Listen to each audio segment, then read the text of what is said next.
Ladies and gentlemen, welcome to the Potter Than Hell podcast.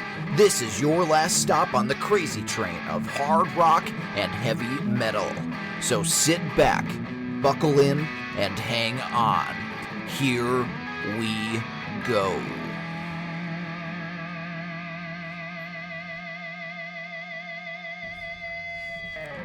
Hello, you Potter Than Hellions. Welcome to the Potter Than Hell podcast. My name is Steve Wright. I am your host, and I am joined, as always, by BC. Hello, people. Thanks, BC. And we have a special guest co-host this evening, and his name is Jim Polkowski. Hello, Jim. Hey, guys. We welcome Jim to the show. He's familiar with our show and how we roll here. And as we roll, Jim, tell us about yourself, your musical background and stuff, and how you enjoy this crazy world that we enjoy so much. Well, music has always been a part of my life. Growing up, my mom always had music playing, and granted it was like 50s, 60s pop, AM radio, but there was always music going around, and so I've always latched onto that. And then my older brother introduced me to bands like Blind Faith and early Chicago and The Who, and I just took it from there and ran with it. Excellent. For those of you that don't know Jim, he's, no insult at all, Jim. Jim's a little older than us, and we were discussing. I'm the senior member of the party tonight. Yeah, we were discussing earlier. He said he's maybe a half generation older than us, music-wise. That's fair. Jim has gone to several shows with us. When we had Jen on the show a couple weeks ago, and Jen said that she went to her first Maiden concert. Actually, Jim was with us also on that show at Madison Square Garden. It was a great time, and we wanted to get different insights on our different topics and stuff like that. So we have a pretty cool episode for you here tonight, and we'll get into it right after I get into the thank yous here. And I just have to say, between the Van Halen debate and last week's episode, the Kiss episode that we did with Sonny Pooney, and we had BB and Jen on for the great Van Halen debate, and I personally think that we kicked their ass. But Smoked. See, Jim agrees with us. That's pretty much why we have him on the show, because Jim totally agrees with us. But I just want to say, everybody out there, thank you. We have tons of downloads. The Van Halen debate show is almost to 1,000 downloads itself, and we're almost to 250 on the latest one that was just released a couple days ago. We're at 257, according to Dylan, at this point, for the Unmasked to Unmasked episode with our buddy Sonny Pooney. And I didn't get a chance to thank everybody for the Van Halen episode right after it came on the air, because we recorded the one with Sonny a couple days after that. So there wasn't that time to see how that episode was going to go. So, thanks, everybody. Get your votes in. We're still tallying them up. I'm assuming Jim is going for the Dave crew here. Oh, absolutely. And, we've had some interaction, but you guys, thank you for interacting with us. And I'm going to run down my thank you list here. I'm going to thank, as always, my awesome wife for putting up with pretty much every day anymore.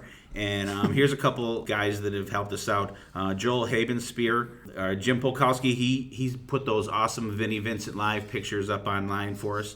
Chris Granza, Jareth Grealish, Jill Cobb, Rich White-Lavich, Joe Martinez, Thomas Dans, R.A. Furiosi, our buddy that he may make an appearance this evening on our show, Marie Zaccone, Ed Spangenberg, Heather Shakaris, our buddy Sonny that was on the show with us last week, Chris Sinzak and Aaron Camaro from the Decibel Geek podcast, Joe Polo and Jody Havnot from podcast Rock City, Ken Mills, Mark Anthony K, Chris Becker, Chris Jankowskis, who is going to be a special guest host coming up in a couple weeks, Kevin Warhaft, Ken Hawley, Sue McGeehan, Jesse Maurer, Kim Klimash, Quinn, Adam Cox, Eric Heidi, Devin Duggan, Brian Rush, Matt Porter from the Kiss Room.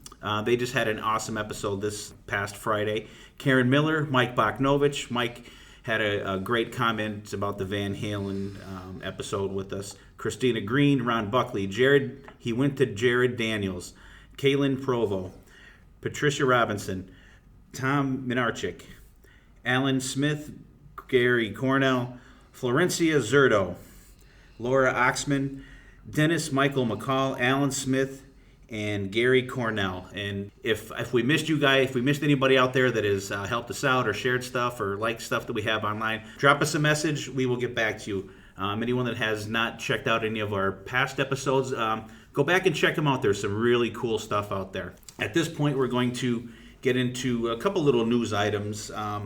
Metallica just came out that they are going to re-release Master of Puppets. BC, you're a fan of Metallica, right? Yes, I am. It's just like everything else. I think all the bands right now are currently re-releasing everything. I know Iron Maiden just put out digging in the vaults. The vinyl they reissued. Both some were picture vinyl and others were just regular black vinyl. And BC's waiting to get the X Factor. It's back ordered because out of stock. Everybody wants it. That's a great album. See, BC's not down with the Blaze Bailey stuff. I do. That's a whole nother show. Nobody's perfect. I do own those two on CD, but I did not buy them. I have them. I have it on the original clear vinyl. He stole them. They were given to me. Yeah, as far as the Metallica stuff goes, they re-released Kill 'Em All and Ride the Lightning so far, and the extra stuff that they put on those albums is just incredible. A ton of live stuff. The big box is what you're talking about. Yep. Yeah, and there, I think there's like 5 discs with each one, and there's just a ton of like live stuff when, not recent stuff, like when they were doing those tours and stuff like that. So if you see it out there, pick it up. It's good stuff. And we're talking earlier. LA Guns has a couple new songs released. They're Tracy Guns and Phil Lewis are back together again. I've heard a couple of their songs. Quality stuff, BC. It's back to the original LA Gun sound, I believe. So I mean, I'm excited. For once, we're excited to see LA Guns, and we can't find a show anywhere with LA Guns now. I know. Go figure. They used to play like every show everywhere you'd see, they'd be on it. I remember seeing them open for AC/DC in '88 up in Binghamton. I don't know if you guys were at that show. I was at that show. It was Blow Up Your Video tour, right? Yep, that is correct, sir. That was they were excellent then. October 24th, that album is coming out. So, and they have at least 2 songs released online. You can find them on YouTube, and I'll try to post them on our page also. BC and I were talking the other day. We just want to bring up real quick Alice Cooper's new album. It's called Paranormal. Fantastic album. It's still growing on Dylan. He's there shaking his head over there a little bit. There's a lot of guest artists on there, right? Yeah, they had Billy Gibbon from ZZ Top, and the original members of the Alice Cooper band guest on a couple songs. And they're on the last couple songs on there, and They did a few shows and with them. I think they're actually, sorry guys, they're the weakest songs on there. But what I don't understand is though why it's not as good as his other albums. I know, but it's no, it's crazy. not that his touring band does not play on this album. The only one from his touring band that plays on that album is Tommy Hendrickson. Wow.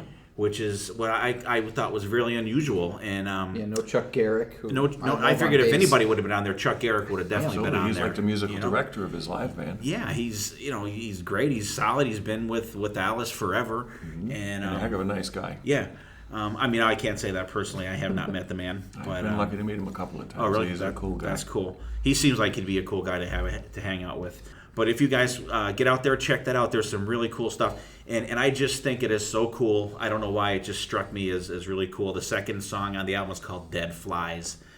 There is not a more perfect song title for an Alice Cooper song than Dead Flies. You gotta I haven't heard it. Is it like a tribute to Halo of Flies from Killer? No, not really. Although the album is kind of a throwback to his older sound. I'm going to have to look into it. It's not heavy Alice Cooper from like the 2000s. But it's good, though. They're good songs. Overall, it's Alice. I mean, it's solid. And, Mark Anthony Kaye, if you're out there listening, and this is another Bob Ezrin album. But he does justice. It's like as good of a job that he did with the new Deep Purple album. I was going to say, he's been doing a lot of Purple lately, and it's been sounding great. And he's got writing credits on a big share of the songs, and it's a really good album. So you guys, get out there, buy new music, check it out. Amen. Now, let me ask you, are there kids in the background of that Deep Purple album like there is in every single Bob Ezrin produced album? Not that I've noticed. I haven't listened to it that closely. I've listened to it pretty good, maybe once or twice, but nothing that jumped out. Way down in the mix. Yeah. And I don't recall really a lot of that on this album either. It doesn't seem like there's a lot of atmospheric kind of stuff on there. It's a pretty much straightforward rock album, but it's very, very good. So you guys check that out there, okay? We are at this time going to get into our main topic. We are going to talk about sophomore albums today. We had an episode about awesome debut albums, and that was a blast having that show. BB was our co-host on that one, and We brought Jim in for this one. I thought Jim would be a good guy. He's very knowledgeable in the music stuff. And we're not going to, it's not going to be a top 10 because I don't think this is a subject that you can say, have a top 10. It's definitely a sliding scale. And flavor of the moment. Yeah. And I when we get to my turn, I will say I took a different approach to this, as I've been known to do occasionally. Dylan's shaking his head again. All right. So we're going to let our new guest go first. Give us one of your picks, Jim. Well, we were saying I'm happy by a year or two, or maybe even 3. So I'm going to go. We're not telling. Yeah, that's right. We're going to go old Who's school. counted? AC/DC TNT, which is their second release. It's out of Australia, and it's probably the first release with a stable lineup without different guys. Mark Evans was on bass, Phil Rudd drums, although Mark Evans may not have played all the bass on it, probably was George Young. But it's just got so many songs on it that have stood the test of time that you still hear on the radio or even in the set list, like Long Way to the Top, Rock and Roll Singer, The Jack, Livewire, which was the perpetual opener for a long time. Livewire's awesome. And it throws in a curveball with Chuck Berry's School Days to end it off, which is kind of a neat take on it. And the redoing of Can I Sit Next to You, Girl, with Bon on vocals instead of Dave Evans. And it's just a great album, and it just holds up the test of time. And I don't know, it's one that I always got into it, and it's like I said, they pulled a lot of stuff off of the first Australian release and put it out in America as High Voltage, but it really is their second album that they did. Okay, that was one that BC and I were kind of talking about, that we weren't sure how to classify that album because it wasn't released in the United States, but I'm glad you picked up the slack on that, because and you being our guest, I think Dylan's going to cut you a little more slack than he's going to cut me or BC. Just because I'm the guest, not the old man at the end of the table? Well, maybe that too. I have to say, he does respect his elders. But not the elder. Judging by that he picked that instead of something like Okay. I feel like he's going to be okay. Okay. Unlike Mr. I passed. What do you consider Pantera's first album? Hey, we'll talk about that later. Awesome pick, TNT. There's a lot of quality stuff on that. Like you said, Livewire, The Jack, Rockers on there, High Voltage, and it seemed like they kind of hybrided songs out to different albums as they went along. But it is a good, solid pick, and there's nothing on there that is crap. No, I love it. I love it, and so do the neighbors. Good, solid, good. See that? What's Jim listening to this week? I just go up to knock on his neighbor's door when Jim's working. They can tell me what's going on up there. Absolutely. And BC, what do you got for us? I'm going to start off back in, like we talked about many episodes ago, Kiss, Van Halen, but Cheap Trick. And the next band that really caught my ear, I guess you could say, not I, even though they did catch my eye too, was Motley Crue, Shout at the Devil, back in 1983. To me, I was like 13 years old, so I was like, whoa, who are these guys? They're like the modern version of Kiss, because it wasn't makeup, but it was kind of glam, like a heavy glam makeup, I guess you could consider it. But good, solid pick. 10 Seconds of Love, Bastard, Knock 'Em Dead, and of course the title hit, Shout at the Devil. Very, very good pick. Too Young to Fall in Love is on there, right? Looks MTV. to Kill. Yeah. I kind of stayed away from the Looks to Kill and Too Young to Fall in Love because they're... Even if you look at those videos, it's like, here we go again. It's like Kiss Heaven's on Fire. No, I'm sorry. It's like the Kiss Lick It Up video, where they're all coming out of the woodwork and stuff, Post-Armageddon stuff, and all that kind of stuff. That was less than 15 minutes it took you to get into Kiss this episode. Hey, see that? It's in his blood. It is. It's it's going to come out, so it might as well get out early. You can't help it. Awesome pick. And that was my first actual concert was Motley Crue opening up for Ozzy Osbourne at the Broome County Arena in Bimpton. Was wasted on that bill? That's when you're going to the Ice-Capades, right? Yeah, that was a different time. Has your mom listened to the podcast, BC? No, she's not. I'm gonna have to make her aware of this, of what's going on, and maybe you guys can have a little talk about the Ice-Capades. I'm almost 50 now. I think she'll forgive me. Hey, you're still gonna be grounded. Probably.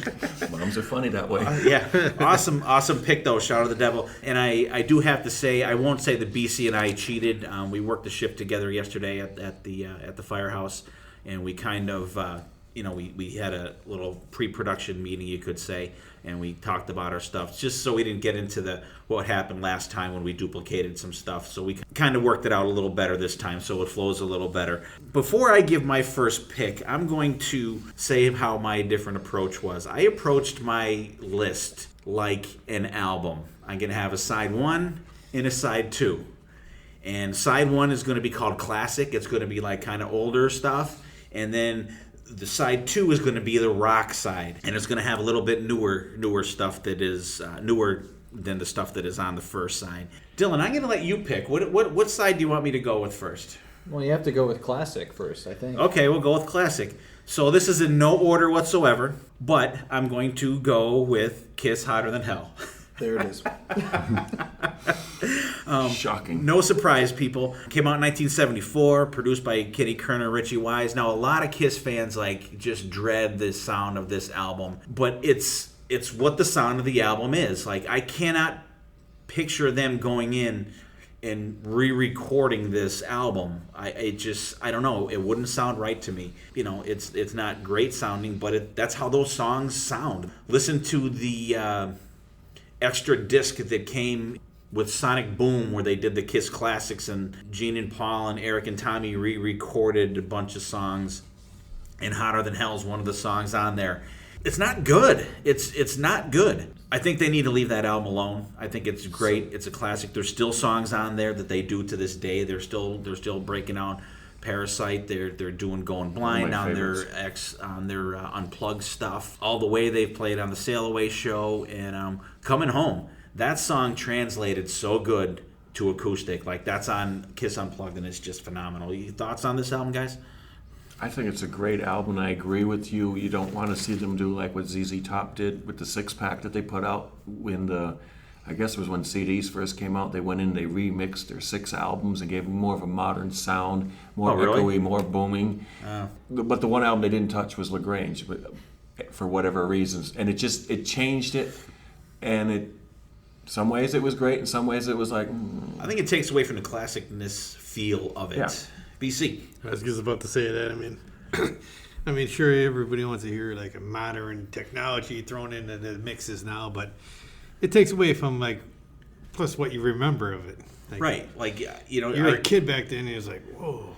Yeah, you go back, you're sitting in your room, you have the actual album in your hand. And reading the liner notes. Yeah, reading the liner notes, and I'm like, you're like, wow, why is it what's all this Japanese writing and shit on there? And then, on the back, here's a girl, and you can see her boob, but it has a star on it. You're like, holy shit, you're like a younger kid, and you're seeing the stuff like that, and it's yes. And one thing on the back cover of that, it has Gene with the cup, and he I don't know, is he breathing fire, I think, on the back? But he has that almost like a vest on that kind of looks like something John Bush and Armored Saint would wear. Mm-hmm.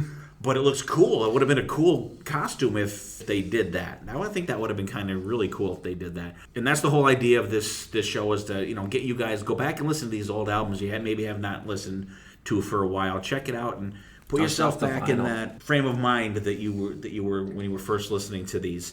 Okay, BC, give us your number 2. Since I went with 1983 for the first year, let's slide down my list a little bit to the year 1984, which I have a few, but I'm going to start with Lita Ford's Dancing on the Edge, which back then, of course, you're a 40-year-old male, and here's a hot girl that's playing electric guitar and dresses scantily. Who is still a very attractive woman. Okay. Still plays electric guitar. He still plays electric guitar. She does. But it's just to me, I instantly got into that one because it's a good album. A good overall album compared to not that her first one did. No, Out for Blood was good, but this was, I think Dancing on the Edge was better, yes. Song wise and everything. She had she was from the Runaways, and she had some recording stuff, but on her own, she had one album under her belt, and you would hope that they would progress in a better direction, and she did, I thought. But this is the first exposure to Lita Ford I had, of course. Again, going back and to then the he Ralph exposed Record himself City to her. Oh. There's still a police report out there about that. So. But Dress to Kill is on there. Gotta Let Go. Run with the Money. It's just Randy Castillo was on drums. Yeah, the late great Randy Castillo. Great Randy. Good album, good solid pick. Jim, anything on Lita? I remember the videos, of course, when you were a young male, and it's just like jaw-dropping. And then you sit back and you realize the girl can play. She could sing. Oh, It yeah. wasn't like just eye candy and the producer fluffed it up behind them. It rocked. Yeah. It just rocked. Good solid pick there. Jim, what do you got? Well, staying with the old man mode, I'm going to go with Rush Fly By Night. Good pick. Which is a great album. How can you miss with Bytor and the Snow Dog? Dylan's cheering over there. Love it. I love that In song the so End, much. Anthem, Between Beyond. Excellent album. Very good And a pick. cool cover, too. You know, and me stupidly, I'm thinking, I want to pick something Rush, and here I'm thinking, I'm like, Caress of Steel's the second album, and I totally forgot about, not that I didn't have any way to look it up or anything. And what's wrong with Carissa Steele? I love Caress of Steel. Bastille Day is an all right. amazing It's all album. right. Fountain of Lament. It is, but The I didn't think it was. Necromancer? I didn't Yeah. think it was good enough to bump anything off. That I would agree had that Fly By Night is the better of the two albums, Yeah. but Caress of Yeah. Steel is a very good album. But I just hate the song "Fly By Night." I don't know why. That Does, song is you just probably didn't like- want to. What car was it? Was it Cadillac or Hyundai? They had the commercial with the guy in the car. Probably you didn't buy any of them vehicles. I used to have a Hyundai. I actually had a couple Hyundais. Maybe because you hear it so much. It could be. It could be. I don't know. I Like just Fly I By don't Night like away from that song. A lot of times that ruins a good song for you. is It when you does, hear it over- 10 over- years over- later. It's overplaying. buried. Absolutely. There's so many classics. It's just like, please, if I never hear it again, it'll be too soon. Rock Yeah. and Rover by Kiss. All right, another good solid pick by Jim there. That Steve stupidly got a little lazy on and didn't think of. I'm gonna go with my next pick. It's gonna be the mighty Van Halen. Oh, you wait 1-2 for Van Hagar. No. That's how you really feel. No. It's going to be Van Halen 2, the mighty Van Halen 2, which I have to say is probably my favorite Van Halen album. Jen, I know you're out there, the first song on there is a cover, You're No Good, but it's still good. The only song that kills it for me is Women in Love. I hate that song. When we went to see them, I think it was 2015, I think we saw that when they last toured, and they did that live. I was like, oh my God. Of all songs they could have did to play, they picked that. And I hate that fucking song.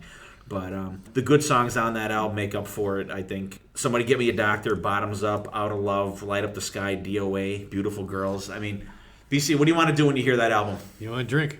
See that? Instant good mood, instant Absolutely. let's have a That party. is a party album. Whenever I hear that album, and particularly Bottoms Up, music is like a time machine, and it takes me back to a night that I was Exactly. sitting in my friend's garage. It was a rainy night, drinking some beers. Yes, we were underage. Sorry, Mom. And Bottoms Up was on, and I just think of that night. And I remember the worries I had that night as a teenager, and it's like, boy, I wish I had those worries today. Yeah, no shit. No shit. Exactly. Let's do this bottle right. I mean, how much of a better line can you get than that? Exactly. Awesome. Okay, VH2 for me. Let's go back to Mr. Jim for his next pick. Oh, as I shuffle my cards here, I'm going to just go with Killers by Iron Maiden. Yes. It's just a great album. I mean, all the way top to bottom, even though it got slammed as a dud in the press because at the time, a lot of the, I believe, like Rat Child was already in the set, and they said, well, they ran out of material. But it was just a great album. Martin Birch producing, step up from the first album, which I still love. The first one has a very punk feel to it, and I'll play the vinyl right off of it.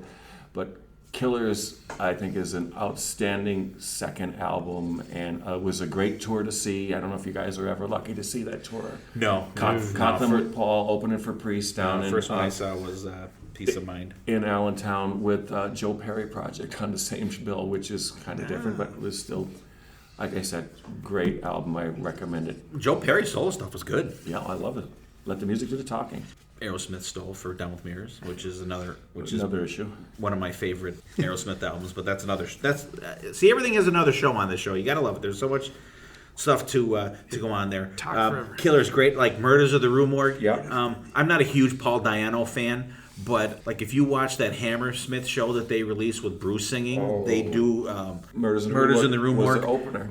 Wow, it's like holy shit. I mean, great song. Did they do Women in Uniform. Was that a B-side on That one of the Women Killer in Woods ones, or Uniform was that from the first one? That was a leftover, if I understand the story correct, from the first album. They just needed a stopgap. Let's try this producer. Let's put out, do this cover tune. The record company saying we need a hit, and they put it out. I like the song. It's cool. The video's cool too for that. And I believe it was done by the Skyhooks out of Australia.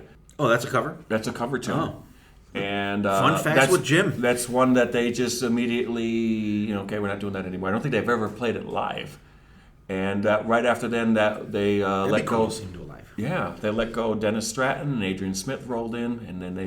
You can't go wrong. Yeah, they did some stuff, and let's do the Killers album. And like I said, I think Killers, and plus, I think it's got one of their best covers. That is cool. That's an iconic album cover. You look at definitely. that one, and it's just like it's you have the anorexic Eddie on the first one. Yeah. The actual rotting corpse, and then you have the cool, like really scary looking one. Not the scared looking one like the first one is. Yeah. It's scary looking. He's this got one, the like axe you and wouldn't the want to hands meet him there, in and the the blood street. He's dripping going from to the take your axe. face off. and that's one of the album covers that, like, if you kind of look back and you looked at the depth of that album, because you could look in it has the windows and the buildings find and different little different jokes little and things in the windows and stuff like that. Very cool, very good pick. I was going to pick that one, but I kind of thought you would maybe pick that one, so I didn't pick that one. All right.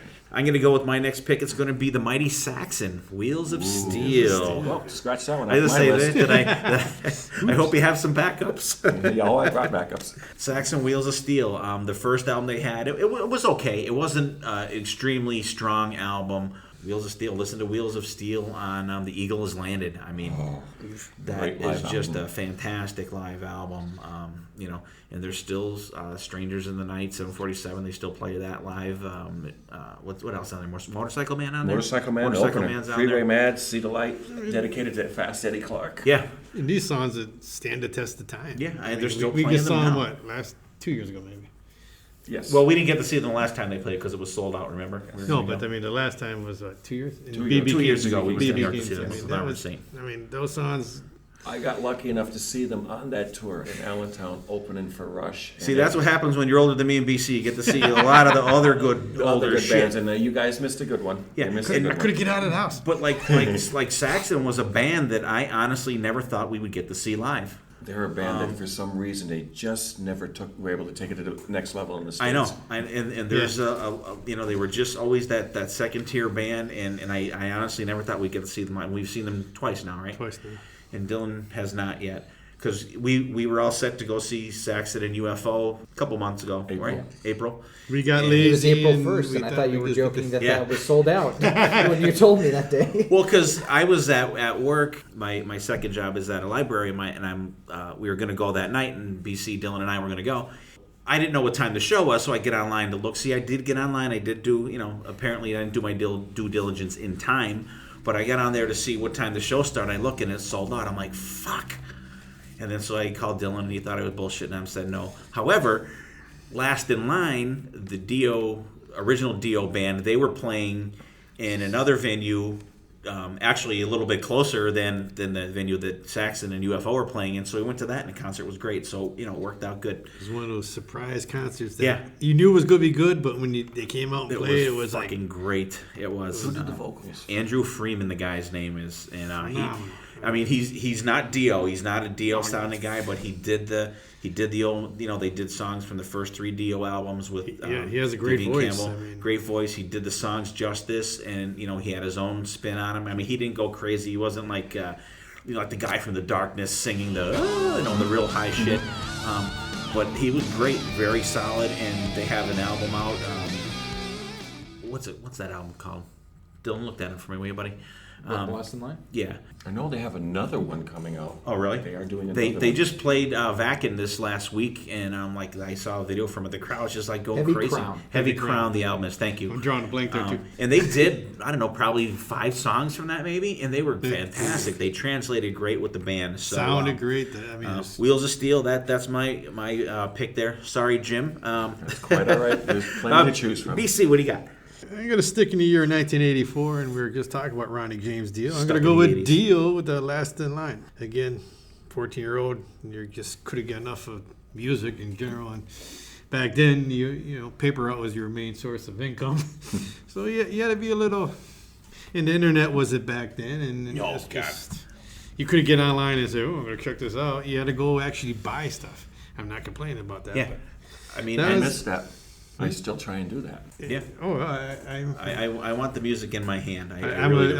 I'm so much. Steve can acquire. I'm very not technological Oh, with BC. devices and stuff. I like to go and buy a record, buy a CD, and rumor has it they might even bring cassettes back. Actually, one of the news things I was going to say too, but I didn't. Crew is re-releasing Girls, Girls, Girls, and It's on cassette. there's a cassette coming out with that I- too. oh, yeah, They're I did see releasing a that. cassette. Like, You I know, know so, this one. you know, and actually, a little sideline here. Mark Anthony Kay, that is going to be one of our future guests on the show. He had a band called Reckon with One, and he sent me their CDs and stuff so I can be familiar with the material. And one of them he sent me was a cassette, and I'm like, fuck. I'm like, I don't have a cassette player, so I'm still looking for a cassette player. Last in Line, great Last album. in Line, you know, One Night in the City. I mean, like Ice Speed at Night. I mean, it's just We rock. We rock. I see. I love that song. Ice Speed at Night. Anybody who follows this podcast knows I stay away from the hits. What? Not that Ronnie really had. I mean, I'm not saying No. hits. If you mention Mystery, then I would say, yeah, you're all over the hits, but I skip over that one too. Yeah. I Yeah, guess. like Dio didn't even like that song. No. Yeah, they did it live because the guys in the band liked the song, I guess, and like I guess he like fucking hated that song. That and he hated Rainbow in the With Dark. I think you know good reason. Good song. You know. That's Hey. the song that you hear too much. Rainbow in the Dark. Yep. Yeah, but I could hear that solo all day though. I could really seriously hear that solo in that Not song. that it's a bad song. It's just that you hear it, and every band I think covers it. Too. Yeah, they get some of the stuff gets overplayed. I So am does going. it always bring you down? No. I'm going to go with my next pick this time. I'm going to go with 1981's Max Norman produced. Dylan loves when I bring up the producers of the year. I'm going to guess. I can guess. Go ahead. Diary. There you go. Diary of a Madman. Great album. Randy Rhoads. God rest his soul, too. Over the Mountain. Like, you hear that. It's another iconic album. And a lot of iconic albums, to me, too, start out with a great drum roll for some reason. Some of them. Iron Maiden, Peace of Mind. Here we go. Kiss Asylum, King of the Mountain. You know, cool, really drum intro with that. Kiss, Creatures of the Night, the falling down the stairs drum roll intro to that. You know, a lot of good albums, I think, start with a cool. I mean, it's a great way to, you know, pun intended, kick off an album. Painkiller. Painkiller, Priest. Oh shit! How can I forget about good call on That that? was probably the most Intense. Impactful. impactful one. When you went home and put that on, you're like holy shit. Like compared to like nothing against the old drummer, but You could just tell No- they were no going back to comparison. they were going back to their old classic style. Yeah, and not to say it again, but that's another show coming. Priest. Friend of mine, Joe Pleska, is out there. He's an awesome drummer, and I'm dying to get him to play that intro for me. Like he'll do the My Name Is Mud, that like he'll do that. Like if he sees me coming, like in between songs, he'll throw that. And I'm like, hey, Primus, and but I'm dying for him to do the drum roll for Where Eagles Dare. As we go off on another tangent on the thing here, let's talk about a little Ozzy Diary of a Madman. Over the Mountain, Flying High Again, you know, just classic stuff on there. You Can't Kill Rock and Roll, even though, you know, we're not huge fans of like slower songs, but that's a good goddamn song. Mm-hmm. The only song I don't really care for on that album is Tonight. But like really, really cool stuff on there. Diary of a Madman, the title track is cool, and the way it ends with it's like a chorus, you know that, you know. was Randy's take on Carmen Bolorana. I'm not pronouncing it wrong, which was their intro music that they did on the first tour. Oh, okay. Oh, that's cool. See more fun facts with Jim. Dylan, you got to start throwing some fun facts in there. I didn't think I was allowed to talk on episodes I wasn't guesting. Oh, you are. You could be like on Robin on Howard Stern. You could talk as we I go. don't think There we go. That's good. But just a great album. BC, thoughts on Diary? yeah, it's Ozzy. I mean, it's kind of like going back to Ronnie James Dio. It was putting out steady stuff. I mean, Ozzy back then it was different because your first exposure to Ozzy was Black Sabbath, very Gloomish, gloomish, Yeah.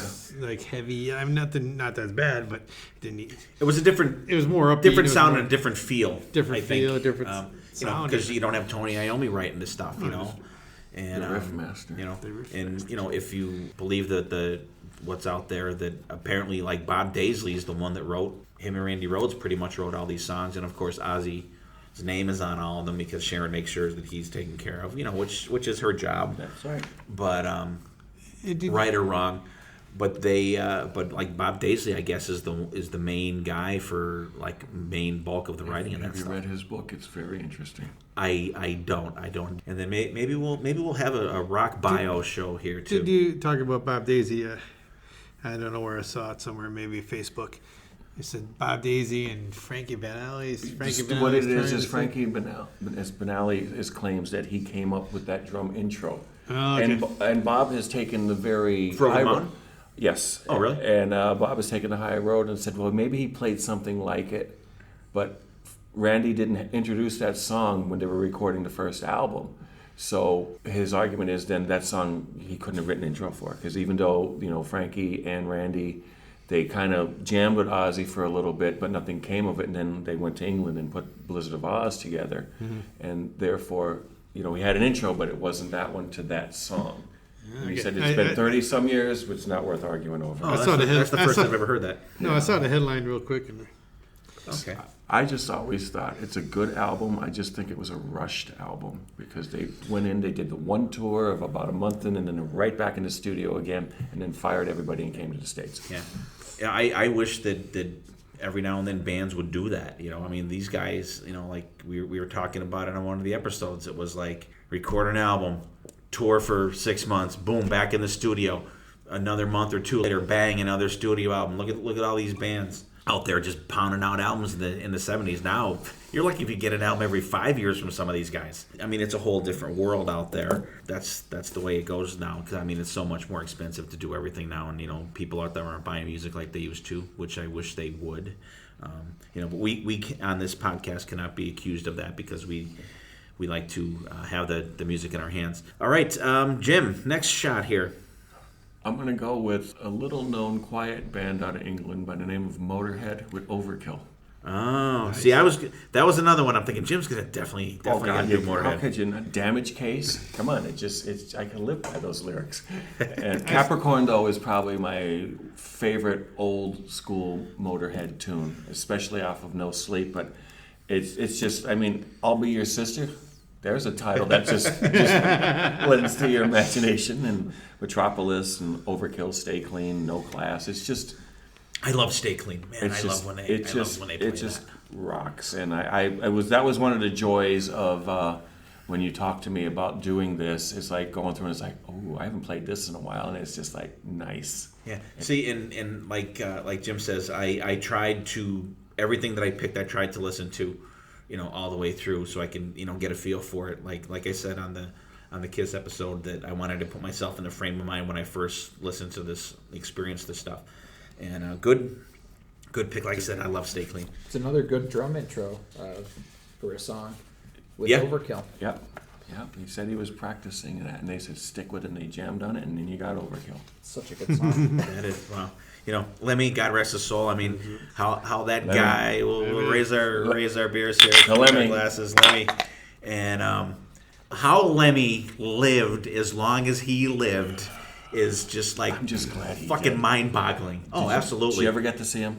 I did. Awesome. We saw him twice. I think you saw him another time than me. I saw him twice, I think. I saw him with Jim, and then we saw him at Harvey's Lake. Yeah. And then we saw him with Maiden, too. And they opened for Maiden, yes. That's I saw him in a bar in Old Forge. Oh. I remember that. You suck. I remember hearing about that show, but everybody heard about that show. It was loud. Malice was on the bill, and Savage Grace, I believe, was on that bill. And it was just awesome. What was the name of the place? Autographs. It's now a church. Autographs, okay. Autographs. I think that's the other place we were trying to think of the other day. Used to be Pep O'Brien's, I believe, before that. That's we'll talk about that on one of your picks, because I think that's the place we were talking about. I think I know where you're going with that pick. All right, so I'm going to go. I wrote that in the wrong one. BC. Okay, that was. I finished up in let's go to the year 1985, which was another band. I forget how I came across these guys. Probably because the their was debut, not their debut. Their second album was produced by Gene Simmons of Kiss, since the Kiss ties from when I was younger. I think I was reading about Kiss, and they were talking about Gene Simmons is producing this album for this up-and-coming band Keel, the Right to Rock. Oh. So of course hey, let's check it out. It's music. Let's check it out. And it's a CD or album back then that really hit me when you put it on. It's like, the Right to Rock Keel. The Right to Rock Keel, absolutely. We saw them for that tour. BC and I, we were only acquaintances at the time.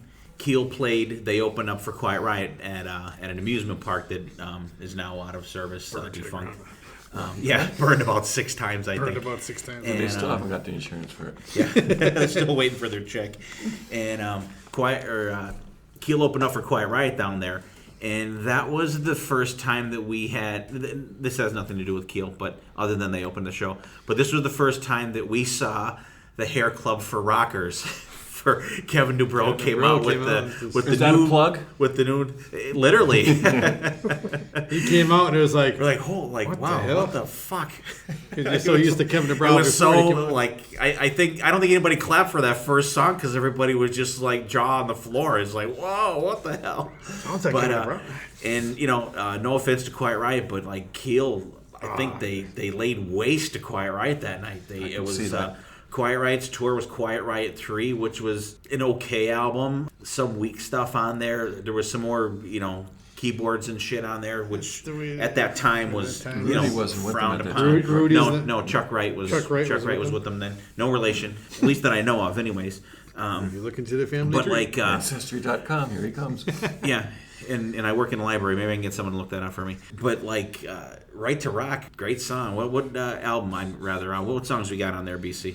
Be Demon, Back to the City. I love Back to the City. You're the victim, I'm the crime. There's not a bad song on there, I don't think. But a great album. Good, solid pick, BC. And Jim, you're gonna go next. I'm gonna skip me for this part here. All right, I don't know which one to go with, so I'm gonna go with Rainbow Rising, which is an iconic album on so many levels. Love it. From the cover to just the 6 tracks that are on it, considering the band was together, did 15 odd shows, and then went into the studio and just tore the place up. I mean, just to hear Terror Woman with Tony Carey's keyboard playing back in the day, put on the headphones and just relax until the end of Light in the Black. And it's just... You do that now.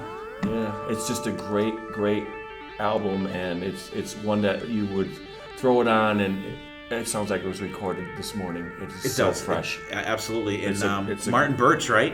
Absolutely. On that one. Absolutely.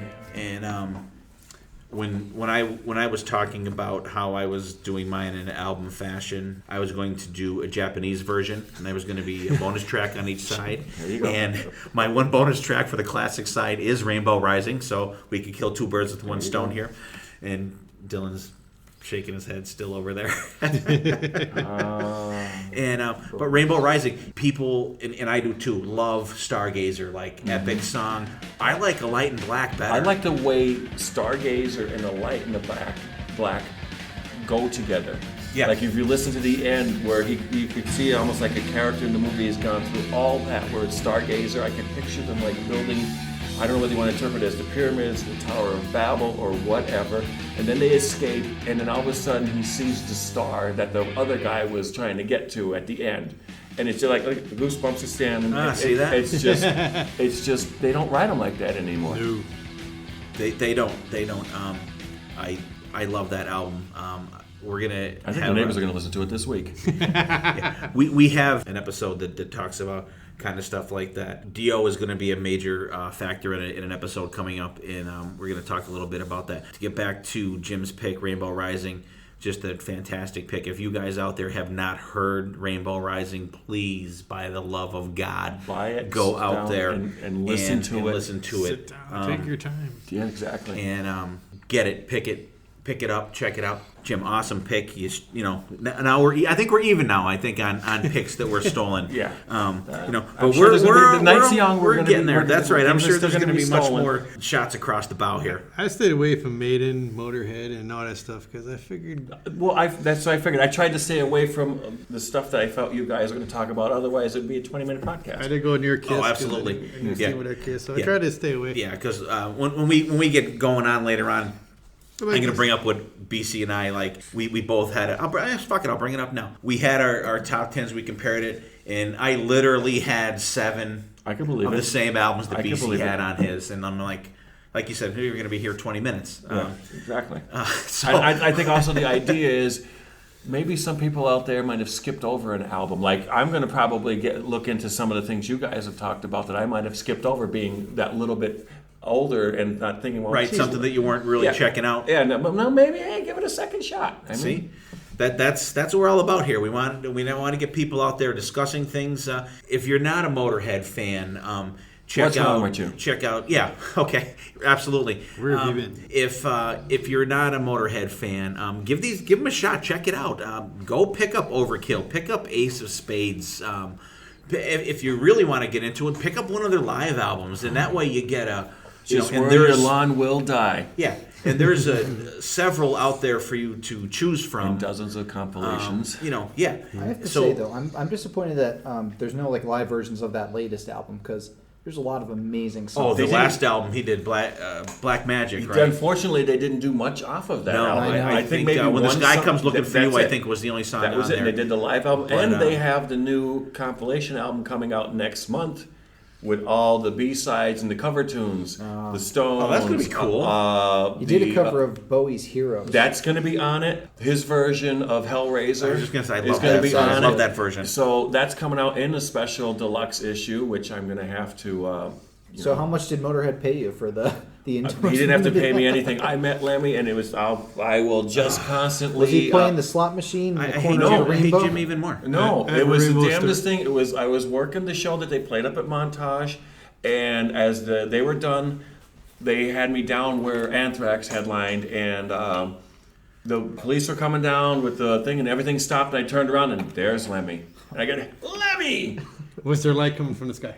Absolutely. Yeah. He shook my hand, and off they went. And it's like I haven't washed that hand since. It's funny. I want to say maybe back in 2008, I think I was out in Vegas and we drove out to California. Went to the Strip. Of course, stopped at the Whiskey, the Rainbow. Of course, I walked in the Rainbow. I was looking outside, and of course, I think Motorhead was on tour at the time. No Lemmy, so I was bummed out, but it was cool to now see we the have to Rainbow. go see the statue. Yes, Definitely. The touch machine. Awesome pick. And actually, if we do, I'm not saying when we do a Motorhead show down the road, we will almost probably definitely have you on, Jim, because you're our resident expert on Motorhead, and there's a lot of bands that we know about, but I'm not really totally up on Motorhead, and I could probably speak for BC on that one too. I was just go to confession here. I mean, it wasn't 22, 23 years ago. I really did get into Motorhead until I was a Motorhead back in the 80s. Okay, I wasn't you either. grew up in the video generation. I still say "Killed by Death" is the greatest video ever made. I love that song now. I mean, I've never seen it. I have to watch With it. Lemmy riding out of the grave with the hot chick on the back on the motorcycle. Come on. how can you? Lemmy I'm going to is post gone. that. I will post that. I've never seen it. Shame on me. Okay, shame on me. I mean, as I said, there's so much. yeah. Even to this very day, I'm discovering old stuff. Yeah, That's what I mean. And seriously, if anybody out there is doing a podcast or thinking of doing a podcast, and you're like, this type of music, and you're like, I really don't know, what Check it kind of out. show we're gonna do. There's so much stuff out there. There's so many people. Lean on your friends. Lean on people on other podcasts. The guys from other podcasts have been a great friggin' help to me. And it's not like these guys don't want to help you to make your show succeed so that, you're taking listeners away from them. That's not how it is at all. Like everyone out there that at least that I have had any kind of contact with has been a great help. And there's been no halfway stuff like you kind of get the feeling where they're kind of putting you off. There's been total help. And like I was saying, if you're thinking of doing a podcast out there and you don't really, if you think there's, what am I going to, how can I do a show every week? I have a notebook in my hand that has like 2 pages full of show ideas, and then you there's have another one in front of you with ideas yeah, and everything. and it's crazy. And as you talk about one thing, it brings up another thing that you could talk about another time. It's a big snowball going down a big hill, and one thing just keeps gathering speed. So much for that spiel, okay? Sorry about that, guys. I'm going to go with my next pick. My next pick is going to be, which was specifically pointed out to BC today by Dylan, which is going to be one of my picks, Def Leppard, High and Dry. Oh, take that one out. No, sorry, Jim. It's like the Willy Wonka's chocolate factory. Yeah. And Jim's we picks see it. Mutt Lange produced that, 1981 that came out. Classic album. Me and my buddy The Rob. last good album. That's debatable. That's another episode. That's debatable.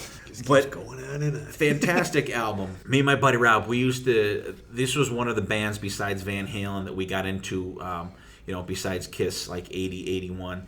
And like High and Dry came out, and you're like, even the album cover, like the guy diving into the empty cement pool. It's like, holy shit, cool, iconic album. Songs like Let It Go, Another Hit and Run, Saturday Night High and Dry. It reminds me of Highway to Hell. That album reminds me of Highway to Hell, between the production, the song ideas, especially. I could see that. Especially the way High and Dry is written with the riff and just the drums. It's like their Highway to Hell. Good point. I will post that. I'll post the both of them songs, and you guys can let us know what you think out there. They had their first, I would say, radio-friendly hit, "Bring It On the Heartache," Hated it. which I do too. Like that's my piss song at a Def Leppard show. You know why? But you have to be back in time in case they do switch 625. and the radio never plays. You you hear that song on the radio and it's fading out, and you're hoping to hear the Such a good instrumental. but you never do. You never do. And I have a feeling that as we're saying that, you're going to be hearing that on this podcast probably. No, I'm not going to do it. Oh, come on. Don't be like that. Due to our awesome producer Dylan here that puts in a lot of all that I'll extra put it. cool shit that you hear on the podcast, that is 100% Dylan. And it's awesome. But like we saw Def Leppard a couple years ago at a venue by us. It might have been the Def Leppard Kiss show, or maybe Def Leppard and Heart or something.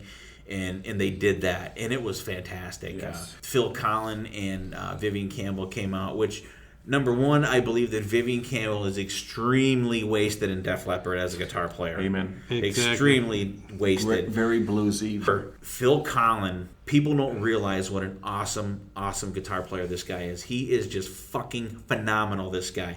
Listen to the stuff that he plays. Go get one of their live albums that came out in the last couple of years. Disregard, if you will, Joe Elliott's vocals, but hey, I was gonna say, the he's vocals still out there singing. But you know what? He's still out there and doing it. And just like with Paul Stanley with his problems, you know what? Get over it. At this point in life, you know what you're getting when you show up to these places. It's not If you're there just to 1980 bitch and complain about it, stay the fuck home. Amen. So check out Phil Collin, phenomenal guitar player. This guy just fucking shreds. A little known fact: if Adrian Smith didn't join Maiden, they were taking Phil Collin for Maiden. Really? Yeah. Did you imagine that one? Well, that'd be a crazy dynamic. That'd be interesting. I don't like to think of Iron Maiden without Adrian Smith. Oh, neither do I. I Did you really just don't. picture Phil Collin like running shirtless around Bruce Dickinson as he's playing? He'll bench press him. Exactly. While playing the guitar. Yeah. Exactly. Picture that, if you will. But just a great album, which I found one thing that was weird on that. Their first album was called Down Through the Night, but the song called Down Through the Night is on High and Dry, which is a little Queen strange did to it, me. and they're big Queen fans. Could be. That's my pick for this one, and Good we will choice. to Mr. Chapman next. Now, I was in 85. We're going to move up a year to 86. And at this time, music was just... BC's growing up. This is my growing up rock. But 1986, there was so much music coming out in 86, as anybody has followed this kind of music would say. But I'm going to go with Lizzie Borden, Menace to Society. Lizzie. See, I bring up Kiss. BC's got to bring up Lizzie Borden. Again, I'm going to go back to when I was, a 7-year-old kid and getting into Kiss. I mean, of course, Motley Crue I was attracted to because the first band I was into was Kiss. So here's another guy that was very visual, very visual show, like, with the blood and He has an album called Visualize. visualize. How can you go wrong? But, I mean, anything Lizzie to me is good, but that's personal preference. But that was a great CD. Came out in '86, like I said. My tune-on album, Notorious. I just love that. That's great. No matter how many times it comes out. I think he wrote it about you. He did. Love Kills. I mean, there was like Terror in the Town, Ultraviolet. We talked about our picks, BC and I, and I knew he was going to pick that. So that was one that I was going to put on my list, but I'm thinking, I'm not even going to bother because BC's definitely going to have that one. That was one of the 3 songs that we didn't have, albums that we didn't have in common on our lists, because I knew he was going to pick that one, and Shout Out the Devil, and I think there was one more. And on a sad side note, it's one of the only bands I've never seen live. I know. Change that. I know. I've They're been one trying. of our bucket list songs. He's a I mean, bucket Saxon list. was on there. Armored Saint was on there. We finally got to I see have to those thank guys you again twice. on your podcast for reintroducing me to Armored Saint. Oh, Armored Saint. hey, glad we could help. See that? They- See, we're changing they lives blew here in Potter Than Queensryche Hell. out of the Oh my out God! of the I place. felt so sorry for Queensryche. That was- night. They were good. Yeah.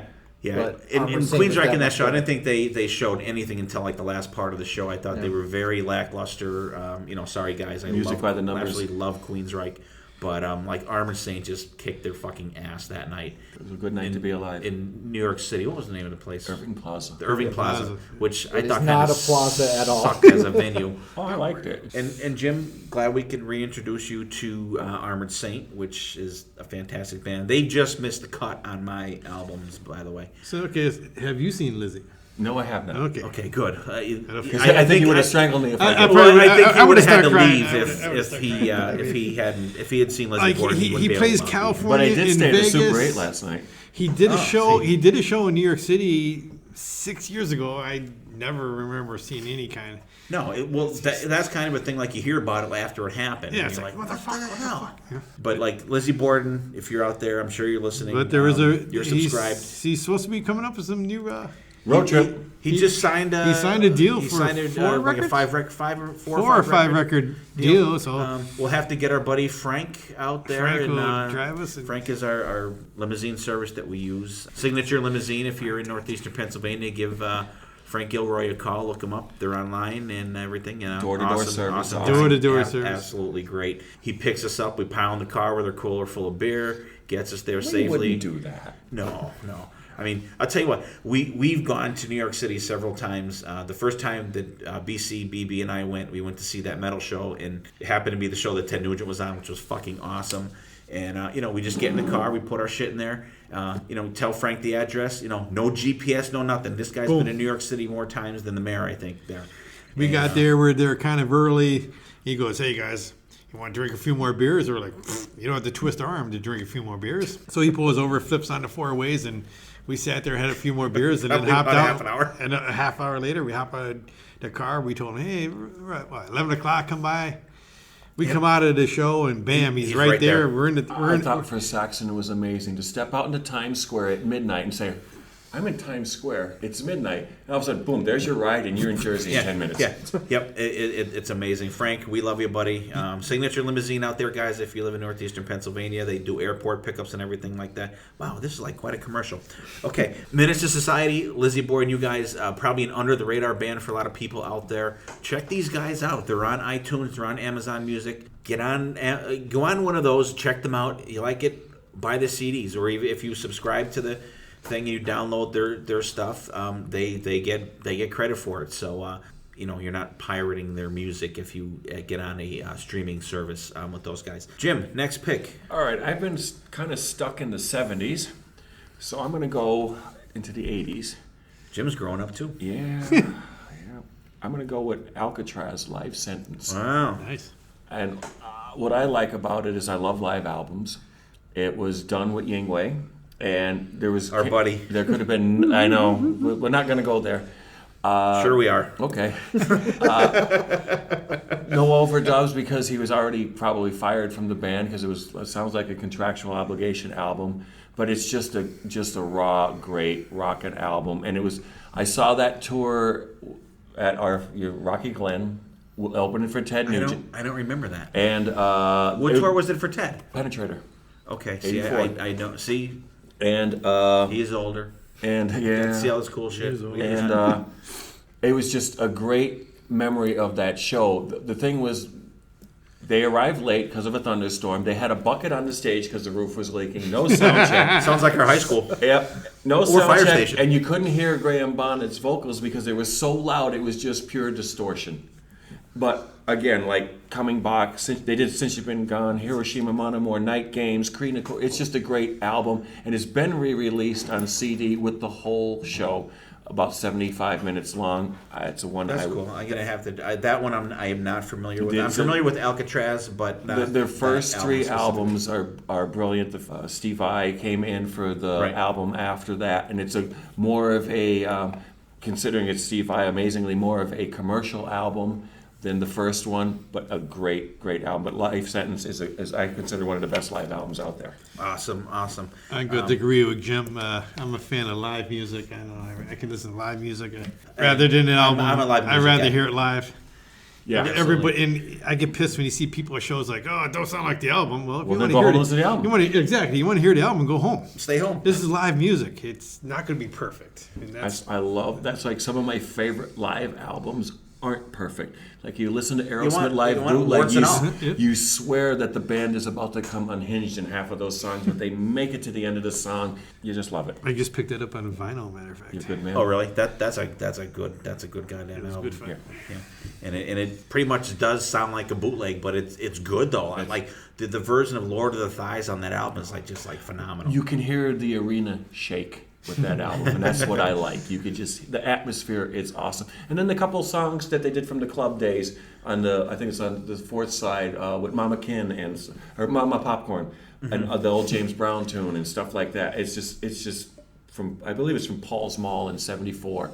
And then the crowd comes up and they're into Train Kept Rollin' and all. It's just a great album. Okay, look, here we go. Here's More goosebumps. They're Wow. back. That's awesome. So that we are halfway through. Steve got his thing in there, and I don't have to bring up my Japanese bonus track because Jim stole that one there. So we're halfway home, folks. I hope you guys are enjoying the show. We have another half to go here, and we will be enjoying these. Hope you guys are picking these things up, and try some of these out if you haven't heard any of these albums or something like that. Alcatraz, I have not heard them in a long time. I'm going to check that out. I have not listened to that. I can honestly say I don't own any Alcatraz. And we are going to, at this point, since we're halfway through, we are going to go right into our hidden gems. Now that we are doing our hidden gems, we actually have a live hidden gem with us. We have our buddy R.A. Furiosi in the house here. Say hello, R.A. Hello, Hellions out there. I am the hidden gem. He is. He's our hidden gem. He's a great supporter of our show. Keep finding him. We do. He's like a bad penny. He keeps turning up everywhere, but we love him. God bless and He's everywhere. And we want him to participate a little bit here this evening. He's not in the main discussion, but RA is going to give us his own hidden gem. But before we do, like we do with everybody that comes on the show, RA, give us your background in music. Yours, I think, is a little different, a little more intense, I would say, than most people out there. Go ahead. Oh, absolutely. Unlike you guys with all your smarts with this stuff, that's not me. I just listen to music and have a good time. You're not stupid. No, I'm stupid, but I'm a hidden gem. When I was young, probably back in 87, 86, I started listening to Led Zeppelin with a friend of mine, Dave, that got me into Led Zeppelin, and that's what really got me into music. And then I started hitting into metal and stuff like that, like Iron Maiden, which is like my all-time favorite band. But it was music. I find music to be very calming, inspirational, relaxing, motivational. It brings friends together. For example, I met you guys. Here we are. Going to concerts with you guys. And, Yeah. Same thing with Jim. My brother from music. another mother. My best friend Jen. It was music. She started going to concerts with us. Yeah. That's how. Hey, I got friends with her. we broke her maiden cherry. Absolutely. Wow, how about that? Wow, think about that one. There was But we got to Sorry. get her to stop doing the golf clap. Yeah. Yeah. I honestly didn't see the golf clap, but I guess it happened. But I was just too on with the chills and crying because I'm at the rail of a Maiden show. I mean, who wouldn't, right? Exactly. But anyway, music actually inspired me, especially Iron Maiden. That's why I loved them so much when I was actually younger, with a little bit of bullying in school there. I was really down there for a little while. I actually thought about, taking its toll on me. And I thought, screw that. And listen to Iron Maiden. cleared my head, thought of my plan. The next day, a couple smashes of a kid's face off a bleacher at school. Haven't looked back, and I'm the hard-shelled animal that I am now. But Violence Another is success story. violence is a Metal good success therapy. story. nothing will Violence- ever bother me. Nothing touches me. You know what I mean? So that's what I don't care what people think. That's Good who I job. am. Thanks, RA. And I just want to say that RA is a paramedic, and he works in the same service that BC and I do. And, you see a lot of shit out there. And, Amen. music is a great therapy Absolutely. for anything. It really is. And, we appreciate you championing our show and, sharing us and everything like that. So once we did that, RA, what do you got for Hidden Gem for us tonight, buddy? The Hidden Gem actually is the most current one. This last tour with Maiden that we saw, Ghost BC opened up with them, or Ghost, whatever they're called now, but Ghost BC. They actually know BC really well. That's where they got the BC. They do. Put you on the But, spot. They're down with BC. I still, my lawyer's working on it. Absolutely. But the album Meloria has Cerise on it. I mean, they have a lot of great songs, and I bought all their albums that they had on their set list there. But Meloria Cerise, that's a really cool song. It's just the way they produce it and sing it, and the music involved in it. It's just great. It is. It's a good, really good pick. They're gaining popularity. Hey, being on tour with Iron Maiden, how could you not gain popularity? I tell you, I've never seen anything like it. Their set ended. There was people on their phones buying tickets for the next show in Philadelphia. Really? That night. That's cool. It was amazing to and, see. and I am absolutely kicking myself in the ass for not going to that show. I'm just like, They played the Sherman, right? Yes, they did. yeah. And I forgot about that show. I was talking about when they opened up for Maiden. But yeah, a really, really cool band. There was a lot of people clamoring for them to be on the Kiss Cruise, which that would have been like kind of weird and like very cool. But of course that's not going to happen because we have a Beatles tribute band and a Led Zeppelin tribute band.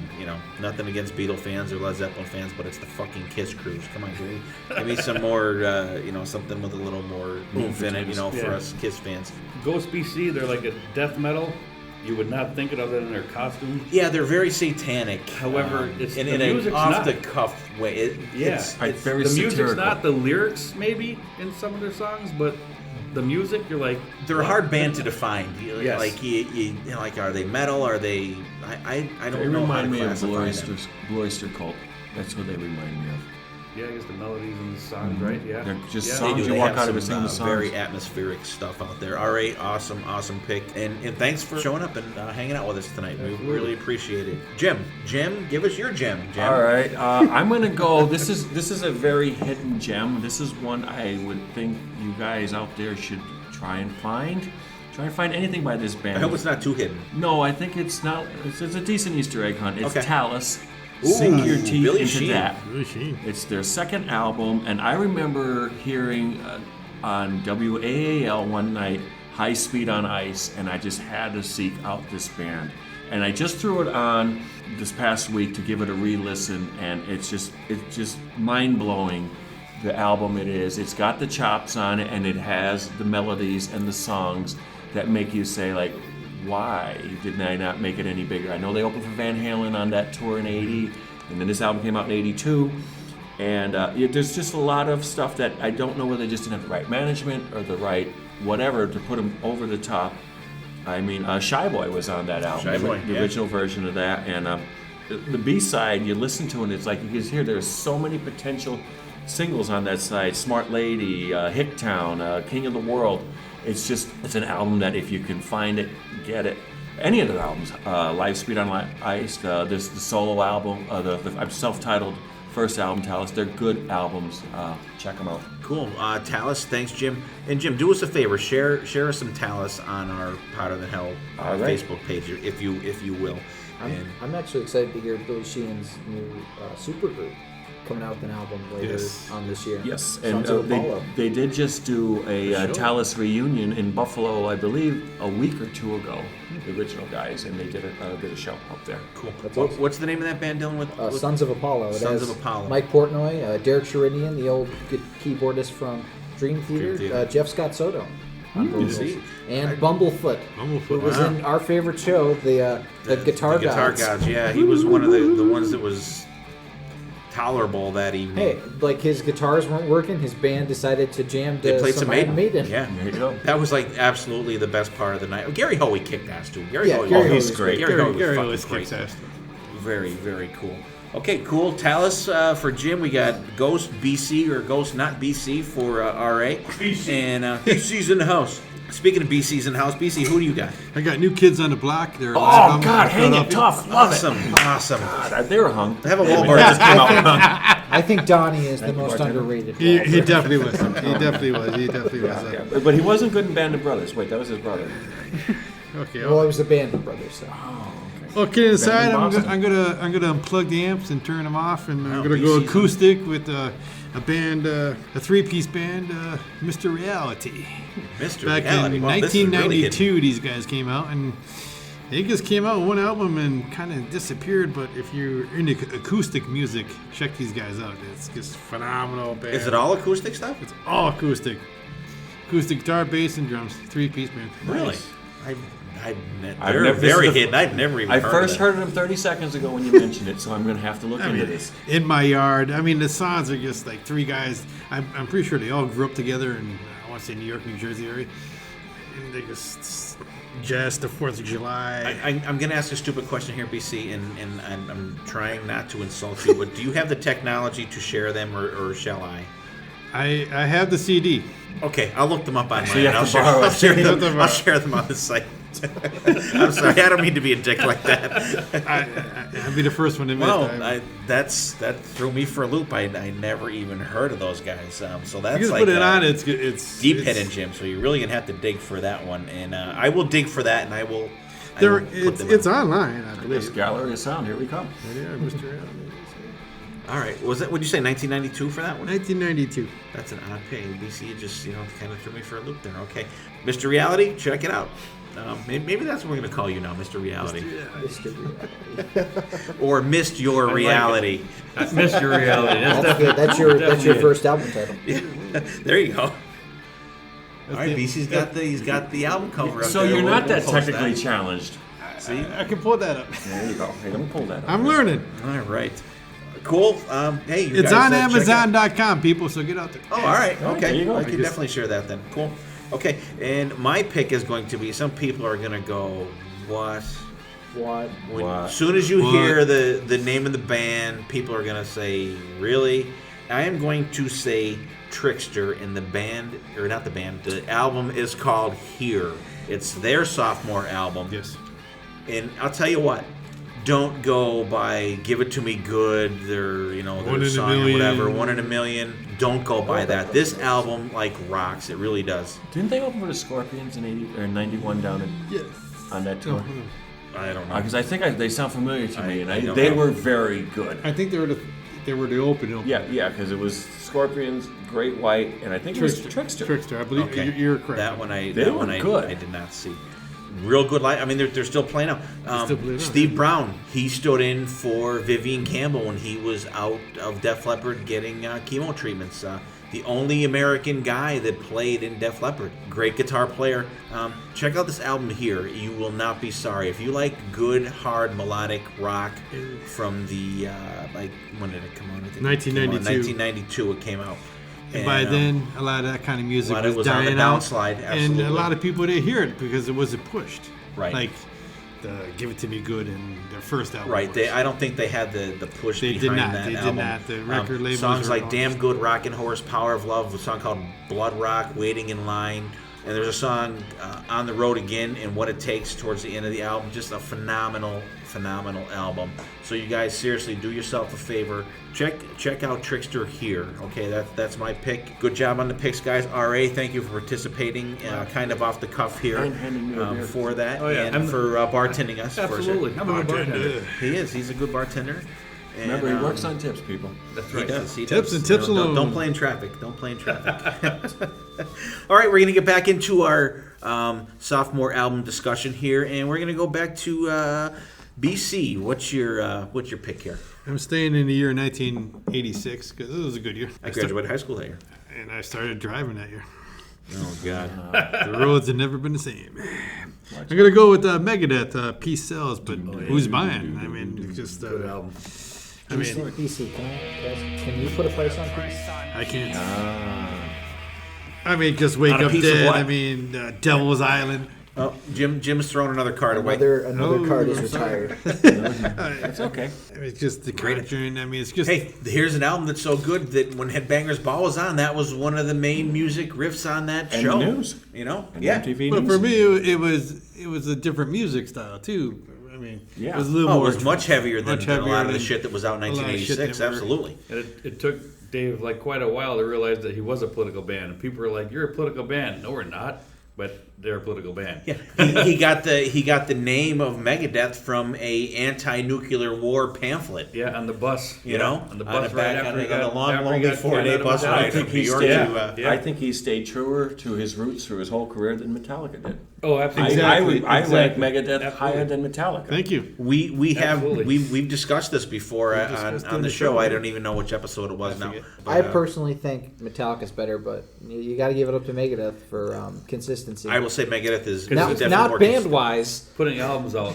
Megadeth I is- think Megadeth has stayed true. they stayed more true to themselves, I guess you could say. I mean, Yeah, there wasn't as much drastic change in throughout- Megadeth. They Other than personnel. God, That's yeah. that's an Yeah. understatement. Yeah.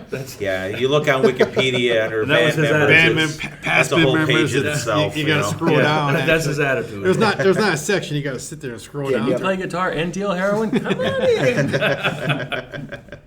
But I mean, sometimes it was the drum tech and the guitar tech that ended up taking over the spot. taking over spots for the guys that were in the band at one tour, yes. But I mean, they stay true to themselves, like Jim said, and to this very day are consistent. And we've seen them how many times live in the last few years. Quite a bit. Yeah, they're road whores. They're definitely tour guys out They there. put it They're out and there all then the they time. hit the road. And Good pick, Yep. BC. Peace sells.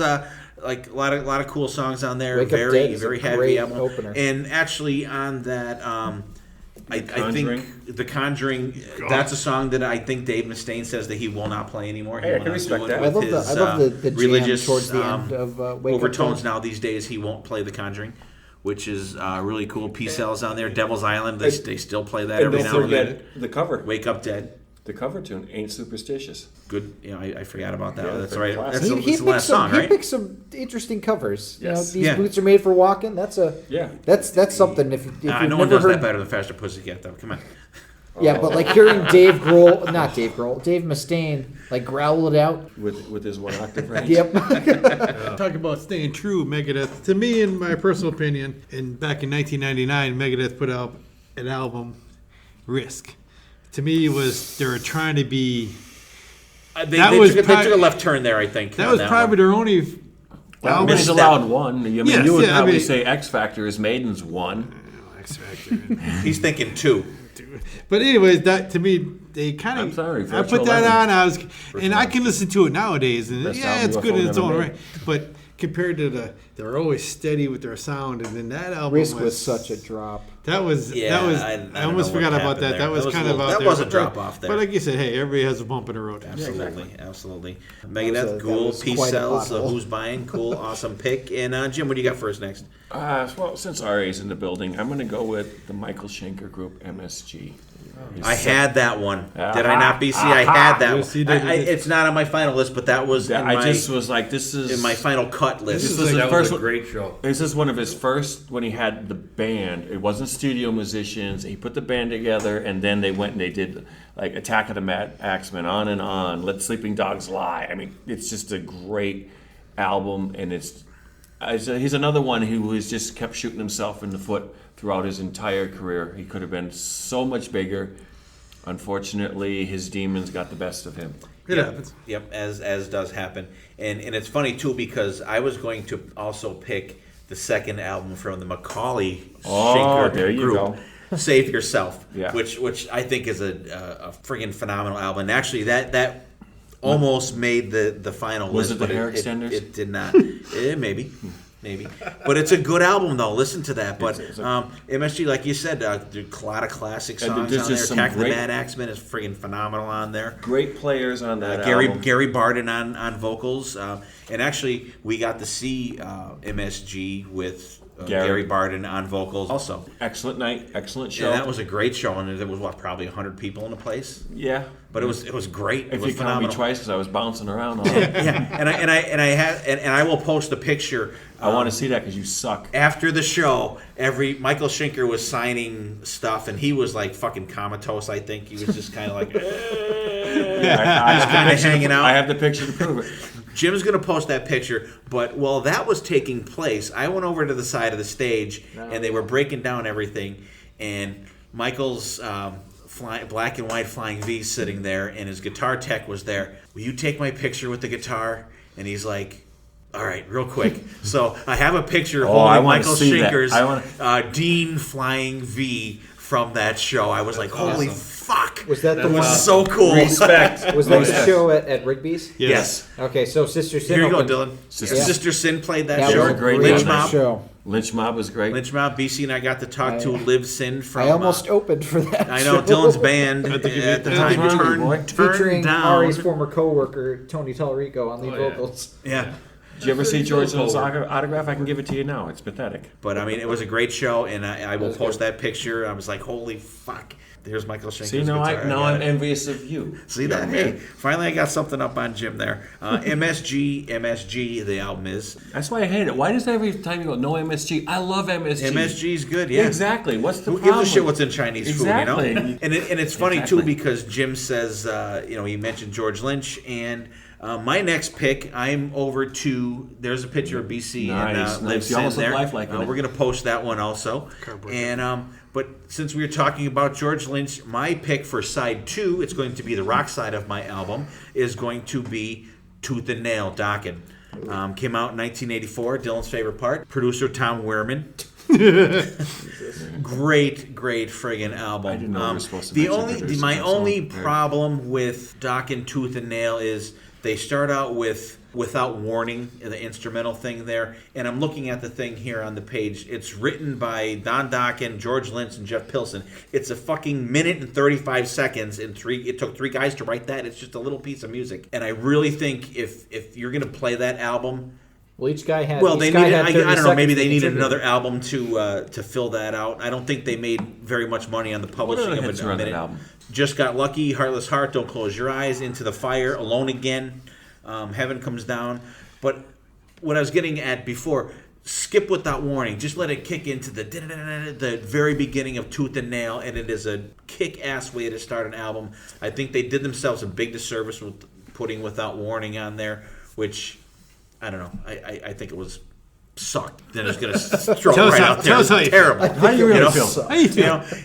But like a fantastic album. But did it really suck? It did suck. It sucked real bad. Speaking of sucked, how about Don Dokken at M3, guys? Am I right? The best part of the show is when Jack Russell came out and started Alone Again, right? I think he was Alone Again, yeah. And it was like you were hoping he kind of stayed on and finished the set with them. Nope. Because like the one part, like they start to play a song and Don Dokken swivels his head. He's like, "What are we playing?" He was just like totally surprised. He just announced the song and then they start playing it and he's like, "What?" Yeah. But then I saw stuff online from after that show, and he was good. So he's a hit and miss kind of He's guy. definitely hit and miss. Well, we saw him that one time at M3 at the bar. I mean, I'm sorry, Don. He looked like he crawled out of a fucking dumpster that night. I saw him. But then the other times you see him and he's like, boom, he's. I saw him a year or two ago up at Sherman Theater out the summer stage. Oh yeah, okay. And it was there. Firehouse, I was there. I Warren, didn't see and you. Dokken. And let me tell you what, the was best in part of that disguise. show He's a was hidden really gem. Firehouse and Warren. You know, it really was. I remember seeing Dokken. But the Dokken band now is phenomenal. Yeah. It's just fantastic. I saw them John all. Levin is great. saw him open for Aerosmith in '87, and then the following summer at the Monsters, and it was like they couldn't handle 75 minutes. They couldn't keep my interest for 75. Then again, they did just go on after Metallica. Well, when they did the Monsters of Rock, though, they were pretty much broken up when they played them shows. They were all arriving separately. They were doing their own different thing. vehicles, they were just showing up just to play together, and then that was it. They just talked to one another. They just didn't hold my. Whereas They didn't 10 wanna- months earlier, they were great. Yep. They didn't want to be there in Philly. Were you seeing the Philly? I didn't want them to be there. Yeah, I was there too. I was there too. Yeah, That was you? that was me in the parking lot. No, BC was the guy laying in the glass. Metallica. that was my brother. But yeah, you could tell they were just going through the motions. Okay, let's get off stage. Let's get the fuck out of here. Yeah, and they had pretty much literally checked out by the time that they were playing. Their that relationship tour. went into the fire. They went into the fire. Yep. Their best song isn't on that album though, and it's your favorite Docket song, "Dream Warriors." Oh, I hate that song. I would rather listen to "Alone Again," which is actually a cool ballad, Especially when sung by Jack Russell. Yeah, Jack On Russell my way kicked home ass now, I'm on. gonna have to go down Elm Street and German there. There you go.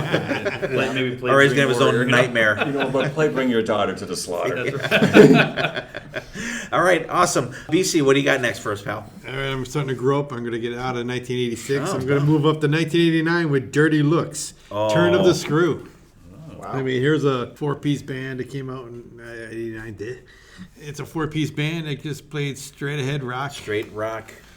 I mean, Great band. They great were band, sort of a semi-local band for us. Yeah, Philadelphia, Harrisburg area, maybe Erie. I mean, they're Pennsylvania. Fellow Pennsylvanians, great band. That was another album that I'm glad BC picked because I got to listen to it again and I'm like, I forgot there's not a bad song on that album. It's just It's like Nobody Rides for Free. relentless. I mean, have some balls. I mean, take what you get. I mean, there's not a bad song on it. There's not. It is. If anybody out there has not heard of or listened to Dirty Looks, check out any of. You could throw their albums into a big bin and pick one of them out and put it on, and it's going to be great. They really Not the fancy, just straightforward rock just and roll. like right in your face kind of stuff. BC and I, we saw them a couple times.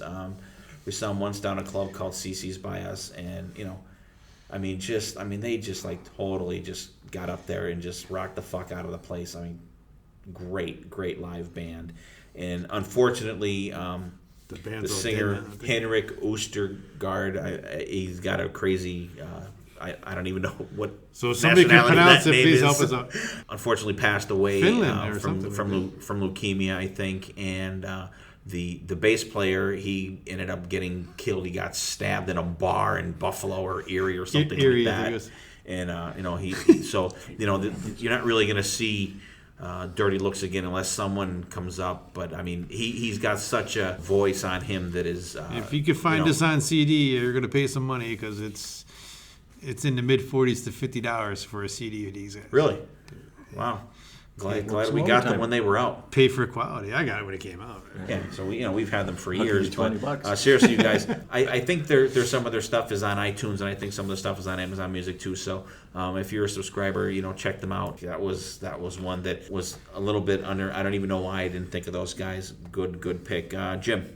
All right, I'm going to get older than you guys again. There we go. I'm going to go with Judas Priest's Sad Wings of Destiny album. Another iconic album. Look at all the songs that were in the set for years, Victim of Changes. What an opening for an album. The Ripper, Tyrant, Genocide. It's just... That's a big share of Unleashed in the East right there. Or Unleashed in the Studio, however you want to call that yeah. Vocally. It's a great album. It's one of those that, like Hotter Than Hell, sounds like the 70s and you wouldn't change a note on it. And it's just one to look for. And with the cover, it's a piece of art also with the angel. The angel on sitting there with the head bowed and everything. Yeah, it's one of those albums that would be considered a hidden gem. So I would look for that one. It's just one that definitely stands the test of time. Definitely, that's one that kind of thought that you may pick, so I left that one alone. Left it for the old guy. I did. I figured I'd let Jim show his age rather than me. Yeah. But that was an album that I didn't get until later because Unleashed in the East was the first Priest album that I ever had. Awesome pick, Priest. We definitely have a Judas Priest episode in the works here on Potter Than Hell, and you will be hearing more about Priest in the upcoming. Couple weeks or stuff, or maybe a month or so. Album, right? They are. They're in the studio now. I think they're done. And my favorite, oh my God, this producer, Andy Sneap, this guy is just like, I think he is the best metal producer out there right now. He's produced the new Accept albums that are all out, the newer Exodus stuff. This guy is just like phenomenal, and I cannot wait to hear what he did with Judas Priest. I thought Tom Allman did it. I get it. I think Tom Hallman was back with them and doing the new album. I could be wrong. But they may be co-producing it because I know Andy Sneap is in there with them. Awesome. Because they showed a picture and I'm like, holy fuck! I'm like, that's Andy Sneap, and then I read into it and so I don't know if they're co-producing or whatever. I seem to recall but this reading guy something, is but I could just be wrong. phenomenal. When he produced the 2 albums ago on Exodus, if you get online, they have a studio diary of Exodus. And it shows Andy Sneap and actually the not the guitar player, the singer at the time. It shows these guys playing guitar. And like Andy Sneap, holy fuck, like he could step into a band and play. This guy was just like goddamn shredding. It was crazy. And I will post that to Andy Sneap. Oh my God, if what he could do with Priest is just phenomenal. Yeah, it looks like it's Tom Allum along with Andy Sneap and engineer Mike Exeter. I can't wait to hear what they do with Priest. Good, awesome picks at Wings of Destiny, Judas Priest. Old school, but good school. My next pick is going to be the awesome and crazy King Diamond. And the album is going to be called Abigail. Yeah, that's from them. That's from them. That's true. That is from them. And here's another band that we never thought we would get to see live, and we've seen him twice already. Back-to-back years. The last time that we saw him, saw Abigail in its he entirety. did Abigail the whole album. That was my so God! good. And this came out in 1987. If you listen to that album and put yourself in the 1987 frame of mind for what was out there, because that was when really the glam rock and all the Poisons and all that shit was coming out. Like this album was just like crazy, like solos, like the guitar playing from Andy LaRocque on there, and Michael Denner is just like phenomenal. And like this, and it tells a story. And like, get online and check out the story. This is like fucking twisted. Is that a good starting point for King Diamond? Because I just remembered the Merciful Fate stuff. Merciful Fate was cool, but like it's weird because like they said that Merciful Fate was the hard rock thing, and that King Diamond was the satanic stuff. I thought it was reversed because it's not. Well, King Diamond's not. I don't think it's the satanic stuff. I think it's just the crazy, insane stories. Like if you listen to Abigail and get in the background of the story and everything like that, it's fucking twisted. But there's some good songs on there. I remember my background was a lot of English metal and reading the English press, and King Diamond, from what I read, was the satanic influence in Merciful Fate, and he just. Oh yeah, well he's the main guy in both. He's the main guy in both bands. He was called out more or less as a. Police said, "You're full of shit." It's all an act, and that kind of what plummeted Merciful Fate, and I just lost track of him after that. Yeah. I mean, they both have good stuff out. I prefer the King Diamond stuff. Like most of them are concept albums, like most of his catalog. Like Them is the one after Abigail, Conspiracy. and Conspiracy's on there. And one of the craziest ones is Voodoo is like a crazy one, and The Graveyard. Like, and actually, and even at the end of The Graveyard, the insert and the CD, it says, this is a made up, twisted thing. If you think this is real, like you're like really fucked up or something like that. It says something crazy like that. But well, he was born in the cemetery under the sign of the moon. He was. Yeah. So check out Abigail by King Diamond. Very ahead of its time album, in my opinion. Musically, this album It flows is just really well. Kicks ass. It is just a great metal album. And with the concept of it is it's a crazy story, and this is an actual. It's not. Here we go. It's not like the fucking Elder for Kiss where you're wondering what the fucking story is, but like this one you could actually follow along with what the story is as each song goes along. I mean, really kick-ass album, and so that's gonna be my pick there. So I'm gonna go back to. And before King I'm sorry, go Diamond, ahead. he was part of the Munsters, right? Yeah. Eddie Munster. That's what they always said. I mean, 13 Mockingbird Lane. That's right. Awesome. BC, what do you got for your next one, buddy? I'm going to move up to the year I could drink beer illegally, 1991, with the Bull Boys Freak Show. Ooh. I mean, if you like the first one and then you put the second one on, I mean, it was just. It's great. And BC and I talked about this yesterday while listening to it. I said, that's usually when you have an album debut. Like I'll use Van Halen as an example. Van Halen 1 was more of a raw sounding album than Van Halen 2 was. But I think with Bullet Boys, the first album is not as raw as Freak Show. I think Freak Show is a more raw sounding album. I mean, I could be wrong, I could be out of my friggin' mind or whatever. But, I mean, that's my opinion of it. But there's so many good songs on there. Like Thrill to Kills. I mean, Hang On St. Christopher. I mean, Freak Show. Do Me Raw. Talk to Your Daughter. Okay. Because she keeps calling me. I thought I had you blocked. But, I mean, like I said, it's a good CD. I mean, it just continued. And then, like, I think the CD after that, in my opinion, was terrible. What was the next one after that? The Zaza. Oh, that was horrible. That's horrible. Check out the Bullet Boys. I mean, they're here. I mean, I think they're still going today. I think only with one original member, So Mark. it's Bullet Boy. Mark Torian, yeah. Bullet Boy is Bullet Boy, left. yeah. And Mark Torian, he's a guitar player. He can play. Yeah. He plays guitar now with them, but back then you thought he's just a lead singer, and there were comparisons to Van Halen when they first came out, and I got to see them on their first tour, and I mean they were great live. I mean they still are great live. God only knows who's in the band now. Actually, the drummer in the band, I'm not sure if he's still with them, is Sean Duncan of my awesome buddies DC4. BC shaking his head no. No, there's some other. I know he. Okay, he was with them. I mean, maybe he's coming back. Maybe he's okay. Maybe he's just maybe certain he's shows or doing something. with DC4 doing it. Yeah, and actually, Sean Duncan is an awesome guy. He interacts with everybody on Facebook. I've Facebooked with him a couple different times and asked him questions and stuff like that, and he's got back to me. I will have to ask him about that. They have a new album out. It came out within the last year or so. It's called Elefante. It's really good. Really cool band. Freak Show, awesome album. Jim, what do you got up next? Oh, I have big decisions. What do I want to talk to you about? You better pick one because I probably am going to duplicate one. I may not. I think this one you might duplicate because I'm on the newer stuff. So okay, I might duplicate you with Twisted Sister. You Can't Stop Rock and Roll. That was just below my cut list. I have that. I mean, they were still hungry, not to use the title of the album. They didn't stay hungry. They didn't stay hungry. But it was a solid album. They didn't go pop yet with like Love Is for Suckers. They just rocked it they're another band that you would not want to follow live after them. They would tear it apart. They were Kids great, Are Back, Knife in the Back. Band. I Am, I'm Me was my introduction to Twisted Sister. Mainly, that's a song that I hate. I hate that song. Mainly for the B-side of their cover of You Can't, It's Only Rock and Roll, but I like it, the Stones one.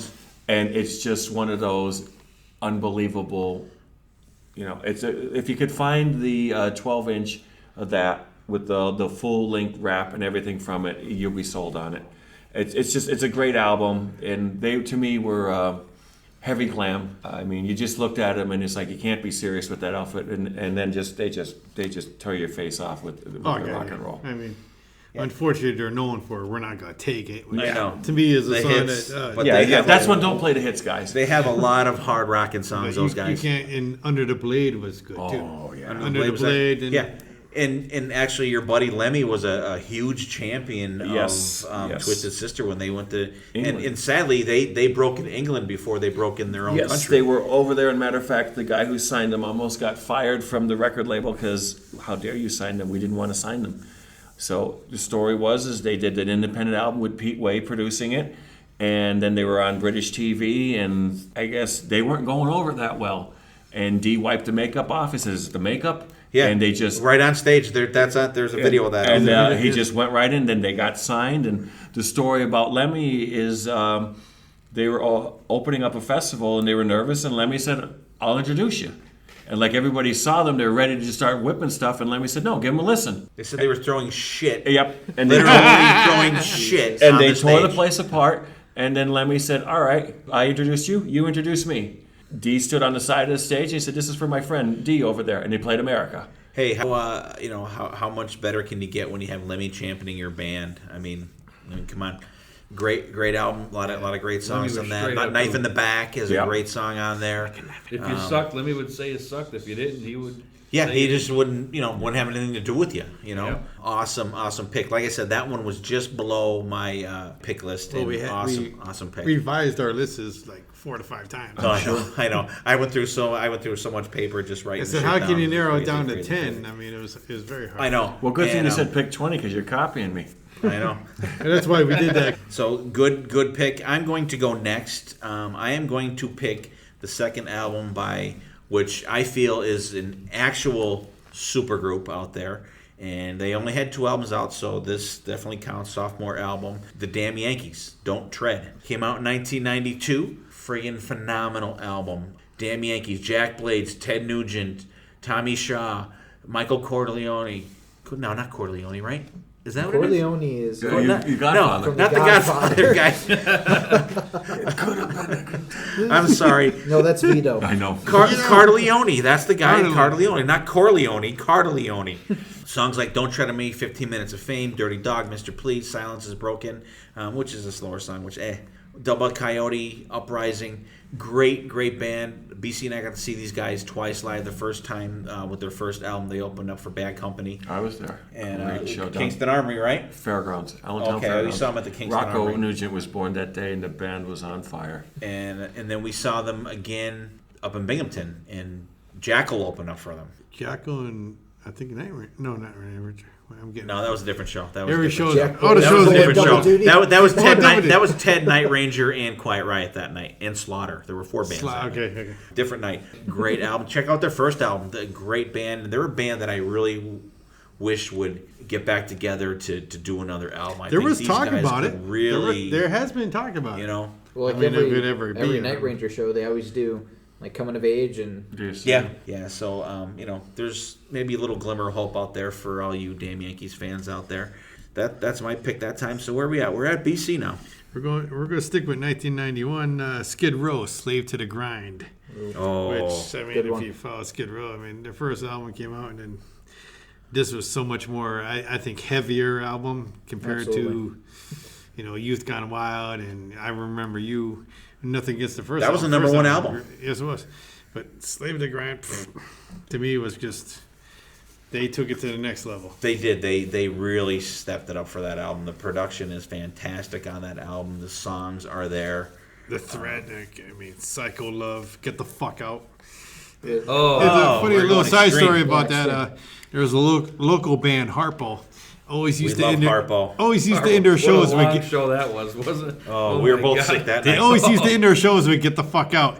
And there was this local bar, and the owner would be, "Stop saying that! Stop saying that!" He'd be at the like side of the literally stage. It right in was front of the singer hysterical. every time. He's like, Stop "Get the saying that. fuck out!" He's like, Get "Stop the saying fuck- that." Stop saying that. Stop. It was hysterical, but I mean, that's always a memory of that song. Will last forever, even when I'm in the nursing home and BC and I, we're gonna get the same room in the nursing home. Skid Row, Slave to the Grind. I mean, that is I consider it a metal album. I don't really consider Skid Row a metal band, but I No, think but that's a metal album. that was very. It I was really very, do. It was very heavy. like very in your I face. mean, you only just- have to look at the title track to Great, see yeah. the metal. And you have Sebastian Bach swinging the mic. Yeah, you will like this album.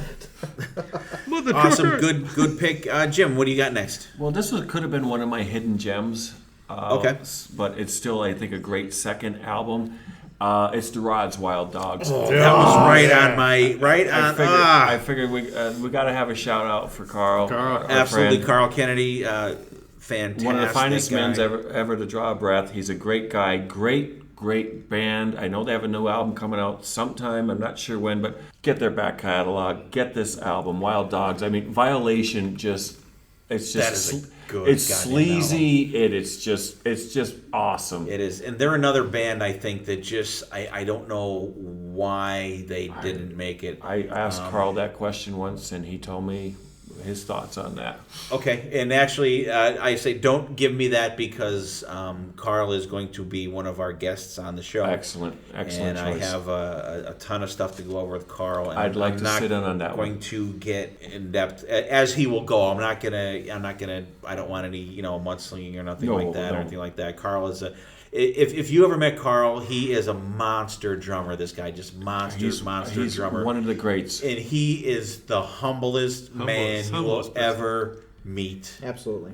You wouldn't even know it. Just like, I mean, every time I see him, he asks how Dylan's doing. He asks how my wife is doing and my other son, Carson. And just a super, super nice guy and awesome pick. What songs you got for us on that? Like I said, Violation. Violation's cool. It's just one of those.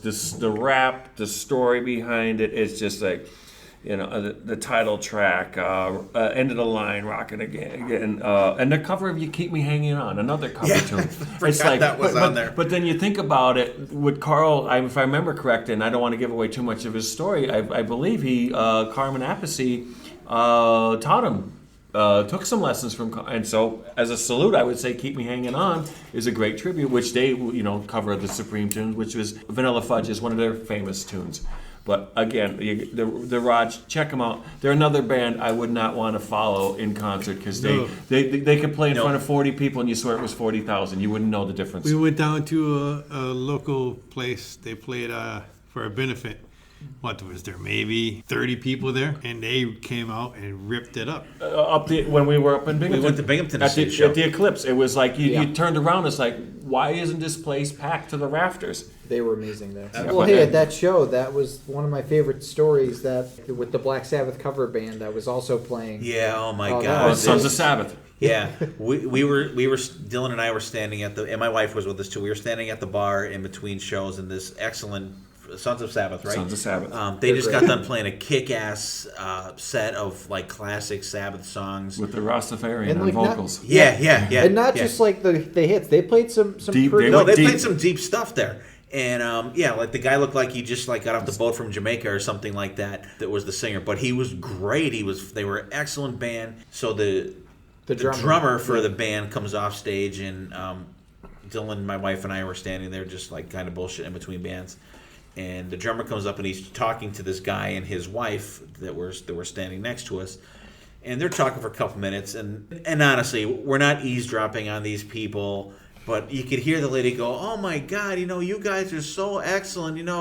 You guys should, I don't know, put out an album or something." What did she say? Something. She was like, "Did you guys write all those songs yourself?" Yeah, and the guy's like, he's like, "No, we're a Black Sabbath tribute band."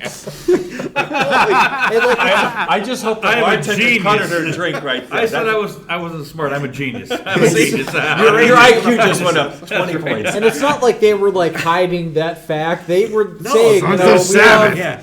Dylan and I were like, just like looking like, just like laughing, and it was funny because like the drummer guy looked over at us, and Dylan and I are just shaking our heads. And the guy's like, "What the fuck are you gonna do?" Sad thing is, this lady is probably driving a car. Yeah, and she can vote. Yeah. No shit. Oh, just like crazy. But like, you guys seriously check out the Rods. Check out their back catalog. Yeah, every album. You can find their stuff on Amazon, between Amazon Music and iTunes. Most of their stuff is on there, and it is great. It is just fantastic stuff. And Carl, we want another live album. Damn it, the world needs another live album from the Rods. That's right. And these, you know what? In the Rods, they go to Europe and they play for like festivals, 50,000 people. It's crazy. And over here, 50. There's a whole other show. Maybe that's another show. See, boy, you're hearing that all the time here.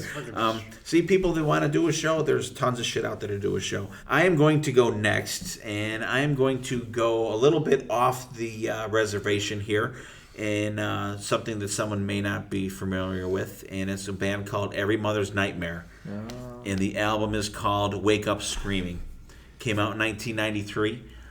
Here's another band that BC and I never thought we would get to see. They played the M3 Festival 2 years ago. I'm going to say 2 years ago. 2 or 3 years ago they played there. And it was great.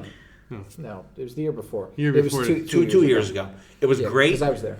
I saw them. But it sucked. It was great because we got to see them. It sucked because they played for like fucking 20 minutes. They were like the first band to go on. The first band on the main stage. That was when they had the revolving stage. That was so stupid. They played 20 minutes, and I'll tell you what, and they used every second of that set, and it was talking because band. What is this again? Every Mother's and Nightmare. Hey, they were more awake than Faster Pussycat was. They were. Faster Pussycat. The singer wasn't sleeping on the stage when the stage revolved around, but.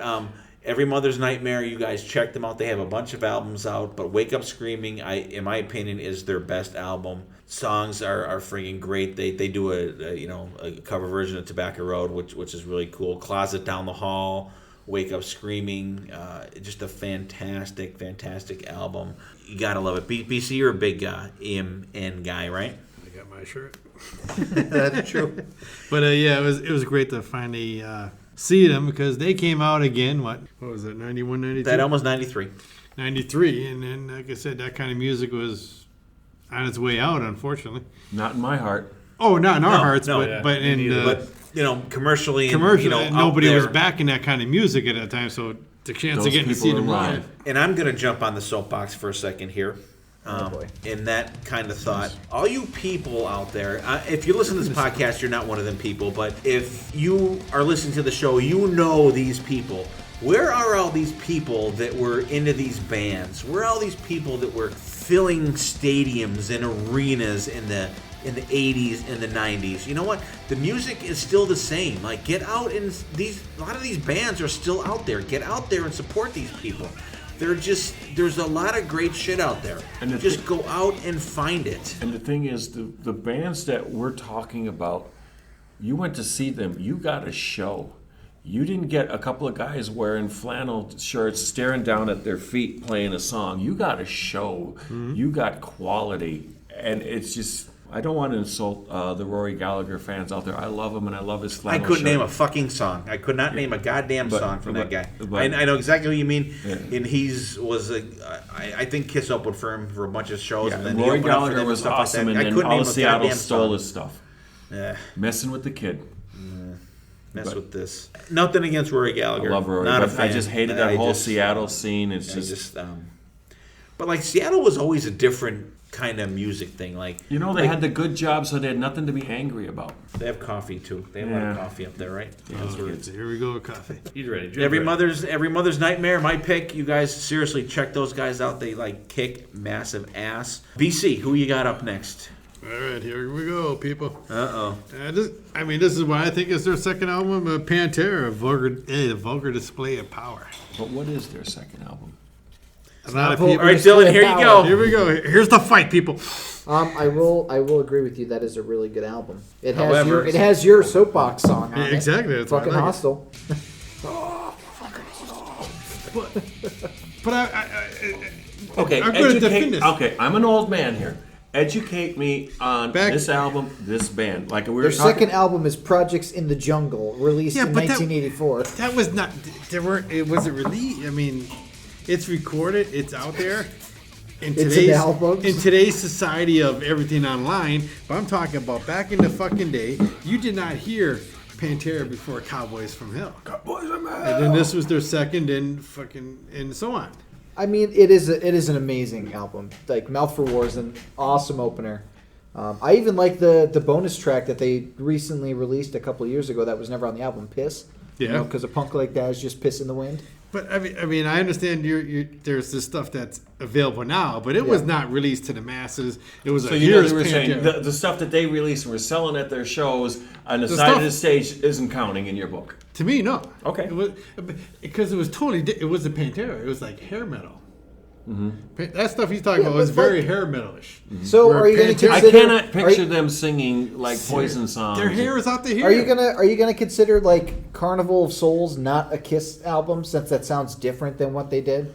Like I feel like that's. But Kiss I'm not talking about the sound. Nobody's really heard. Label release. I'll give it to you, but back in 1984, back then 1984, there was not the internet.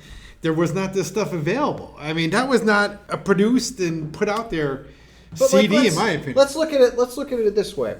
His first Iron Maiden album. He's pointing at me, by the way. Was Number of the Beast, was it not? So No.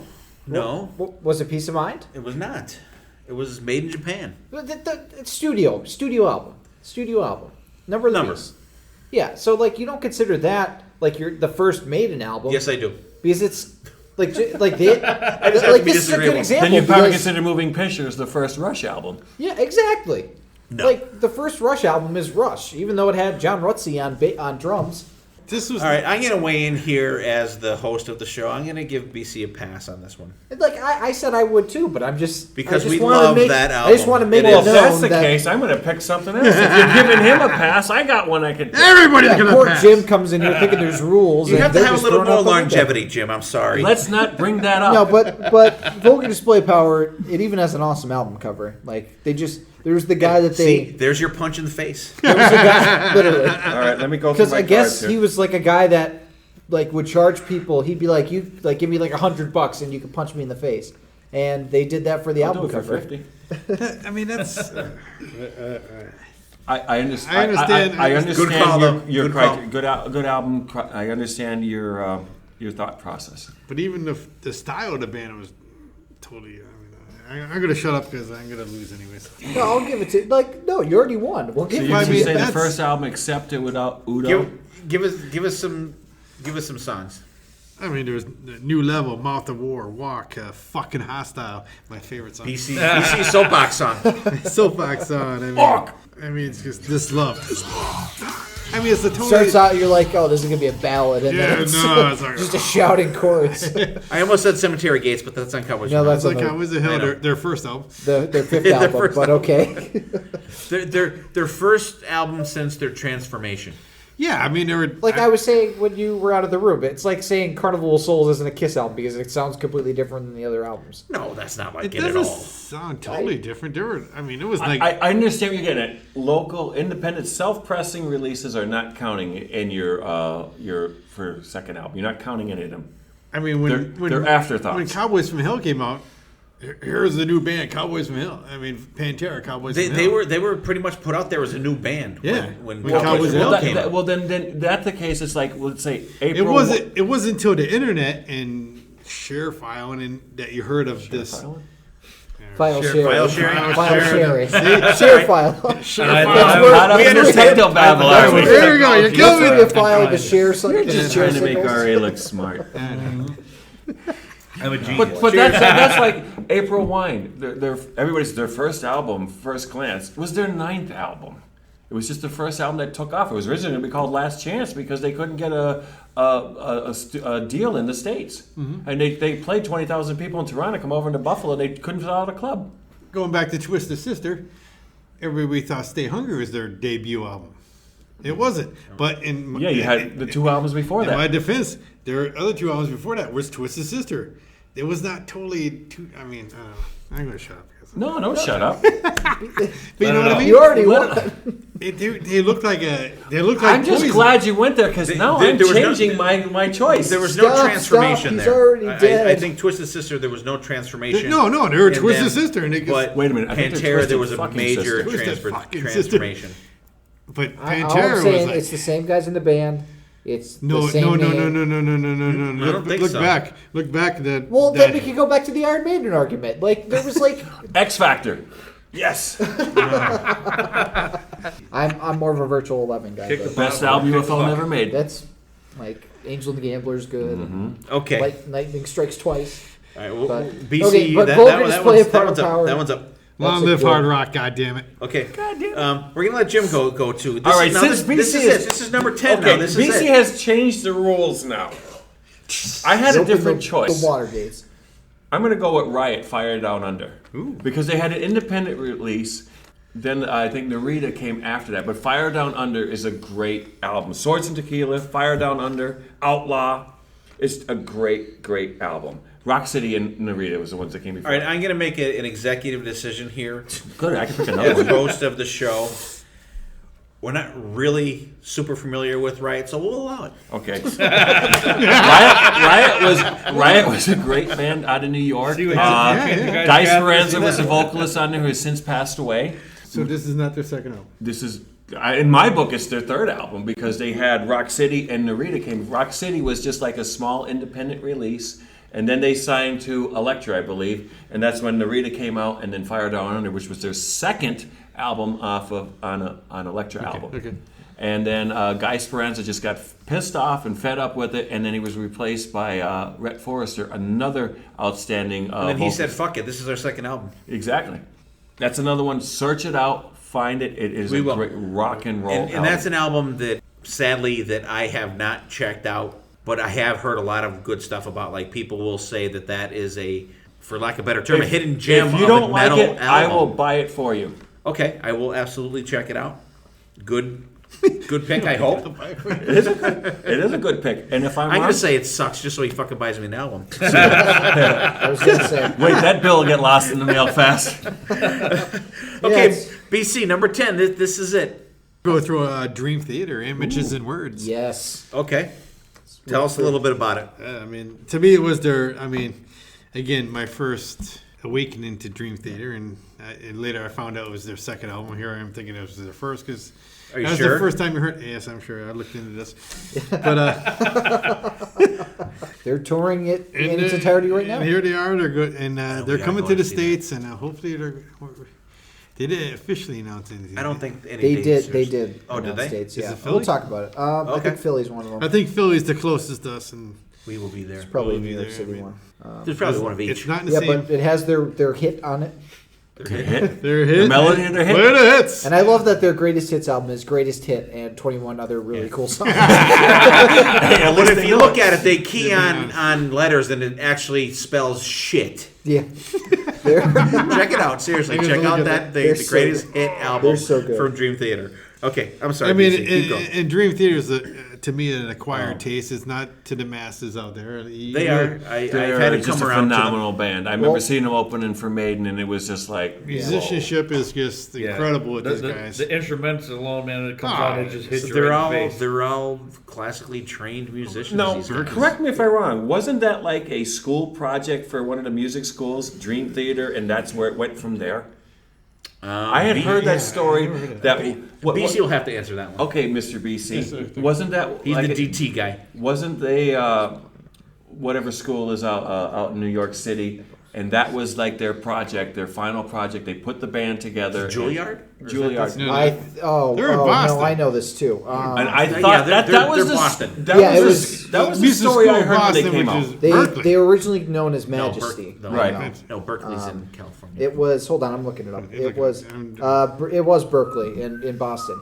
Yeah, because I knew there's a sorry. Berkeley School of Music in Yeah, Boston. Berkeley. sorry. With God two- damn it! With two E's But at the end. they all went there together. in And I school. thought Yeah. this was like And their that's how it project, is. like kind of like somebody has to write a thesis to Yeah, get their it masters. was This John a- Petrucci, John Young, and Mike Portnoy. Mike Portnoy, and they.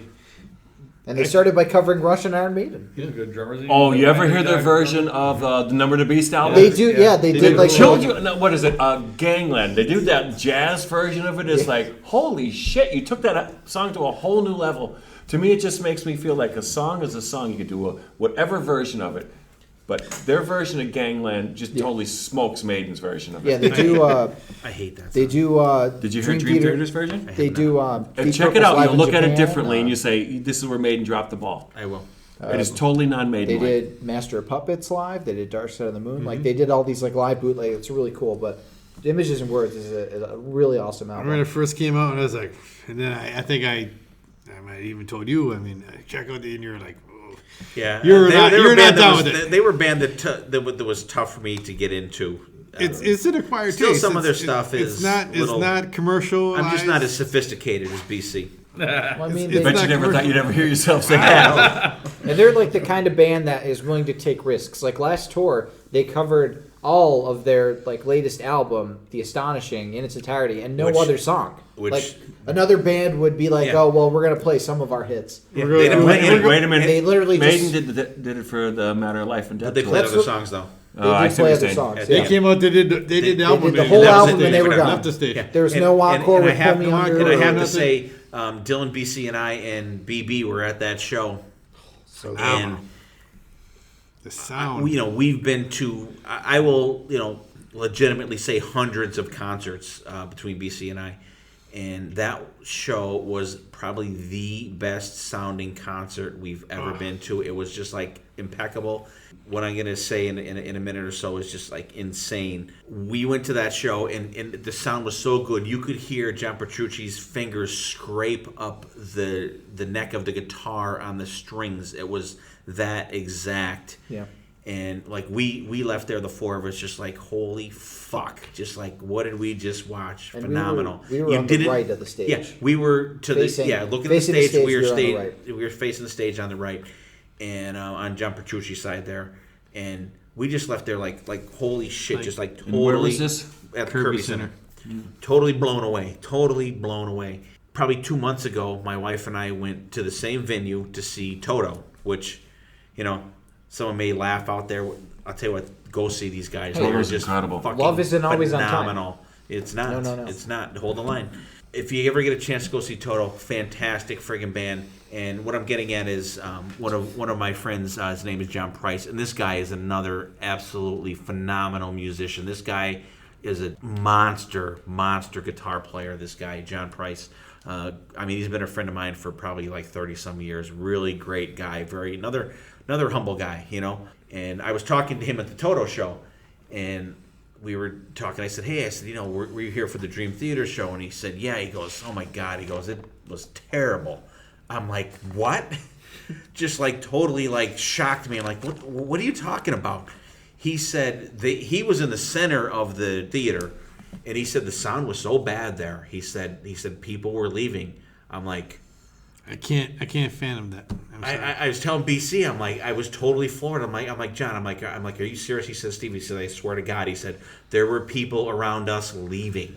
Wow. I'm like, holy fuck. I said, John, you know how many shows I've gone to. I said, I've never heard a better sounding show. He goes, he says, You were it's in the hard. sweet spot. Wait, are you he sure said, he wasn't it's at- hard for me to believe you, and it was hard for him to believe me. Are you sure he wasn't at the Guitar God show? And it No. was during the I English set? believe me, and we talked about that show too, and we had our. It's not like it was Madison Square Garden. I mean, No. No, it was Kirby it was a Center is small not theater. that big. 1,800 seat theater. That's tough. How can to you not have mix, great mix sound well It didn't in that theater? what? And that's just a testament, for BC and I, and sadly not my buddy John. Like we left that show just like in total awe. It was just like insanely good.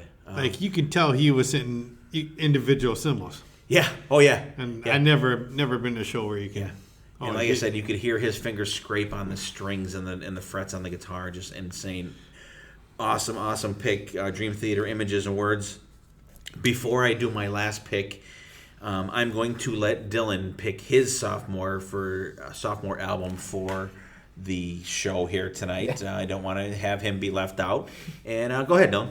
Yeah, there's a band that I knew you guys weren't going to cover because I know you're not as familiar with their catalog as I am. But it's a band that I actually included in my debut albums list, and I think this album is even better than their debut album. It's the Foo Fighters with 1997's The Color and The Shape. It's a really awesome album.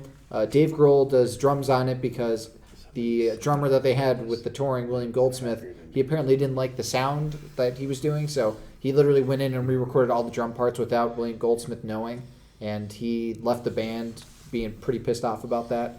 Understandably, because he was told by the bassist, yo, dude, Dave's re-recording all your drum parts. Shit. That's crazy. But it has... That's cool, though. Yeah, it has, like, a ton of their awesome songs on it, like Monkey Wrench. An amazing like start to the album, even though it starts with Doll, which is kind of a slower song. But My Hero, a classic. Everlong, arguably their biggest song. And like there's some other ones like My Poor Brain is really good. Hey Johnny Park. I like Wind Up. Like really solid album. I have to agree with Dylan, and I think we spoke about the Foo Fighters show that we went to on a couple. It was great. It was a great show. Oh, actually, yeah, R.A. I forgot R.A. was there. R.A. was kind of the That's right. reason why he went. It was Well, myself, Dylan, Yeah, R.A., me. Jen, and our Mangieri, buddy yeah. Joe Mangieri, that The is three of us another were going. champion He said, of our hey, show. is there room in the car? Like he goes, Dylan wants to go. Like, yeah. Yeah, so like we got We'll make tickets room. and we Let's went, go. and it was What a weird show. that show. We saw it at Citi Field where the Mets play, and all of the expensive tickets were like the seats. Like we were the close. stage was like in was in the right center field. It was on the outfield. And the seats were the rest of the stadium, but they were the expensive seats. Well, we were general admission. We paid. I don't. Yeah, think they might have been forget. $75 a ticket, Yeah, maybe. it was Which for Love now you, for Pip. like for like Foo Fighters was like holy The fuck. whole, it was the pit, the whole you thing know? was the pit. The whole Yeah. thing was the pit, and we were real close. And of course, the only mosh pit in the Broke out was right next to us. Like I said, I we did talk about this. I was Yeah. knocked right on my ass within like 3 seconds looking up See, at the freaking I'll be sky. honest with you. That's what I've come to realize after seeing Anthrax a couple times. What I don't like about them is the mosh pit. We were at the rail for Anthrax when they opened Yeah. Motorhead. Yeah. And there was no pushing at all where we were. No. But that's a different show. Yeah. That's a whole Yeah, that's different a whole show. other it is. show. Yeah, back to Foo Fighters. Like Concert a lot of their Good album. a lot good of their call. seminal songs are We from will, that album. we'll post a couple. Actually, I'm going to leave that to Dylan. He's going to post the Foo Fighter stuff that he feels appropriate on our And actually, Facebook Monkey Wrench was the page. first Foo Fighter songs I ever heard, and I was like, "Wow, these guys are amazing!" Like, when did this come out? And it sounds like an older song. Like it could have been like in like maybe. I good- do good- not know good stuff. much about that band, so I'm interested to see what you Yeah, post. Oh, and, it's- and I didn't either. Actually, I went into that and I told the story on another podcast that I went to that show. I think I knew maybe 5 songs, and one of them was Detroit Rock City by Kiss. Another one was Breakdown by Tom Petty. Did you see the way they inducted Rush into the Hall of Fame? Yes, The way they came out That and was did cool. 2112, the open overture, Oh, yeah. and the next thing you know, Rush is behind them, Yeah. doing the rest of the song. It's like that was cool. was very cool. Yeah, and like I mean, Taylor Hawkins, the drummer, actually appears on like the Rush documentary Beyond the Lighted Stage. Yes. And he's a huge Rush fan, Yep. and so is Dave Grohl. Who isn't? Yeah, exactly. Yeah, really. And they wear their I didn't know influences who on they their were sleeve. until that show really either.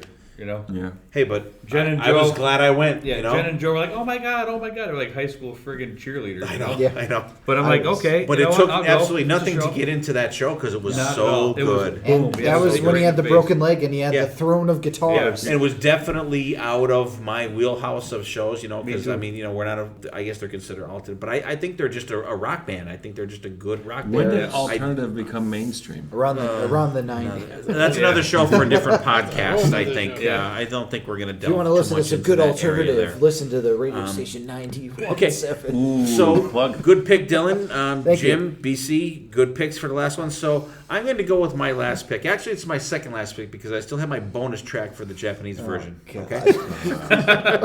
Nasty. If you're not from Okay. Japan, tune out after Now- this one. Dylan may nix this one. I'm going to go with. I made up my own album for this. You made up an album. I made up an album. Okay. What? Hang on, you're gonna see where this is gonna go. It's going to be Guns N' Roses, and it's going to be called "Use Your Okay. Illusion." What? Okay. You Okay. know, Now, Okay, I here- do not consider Hold on, let Lies me- to be a second album. let me just say something. Go ahead. They did come out at the exact same time, so I will allow it.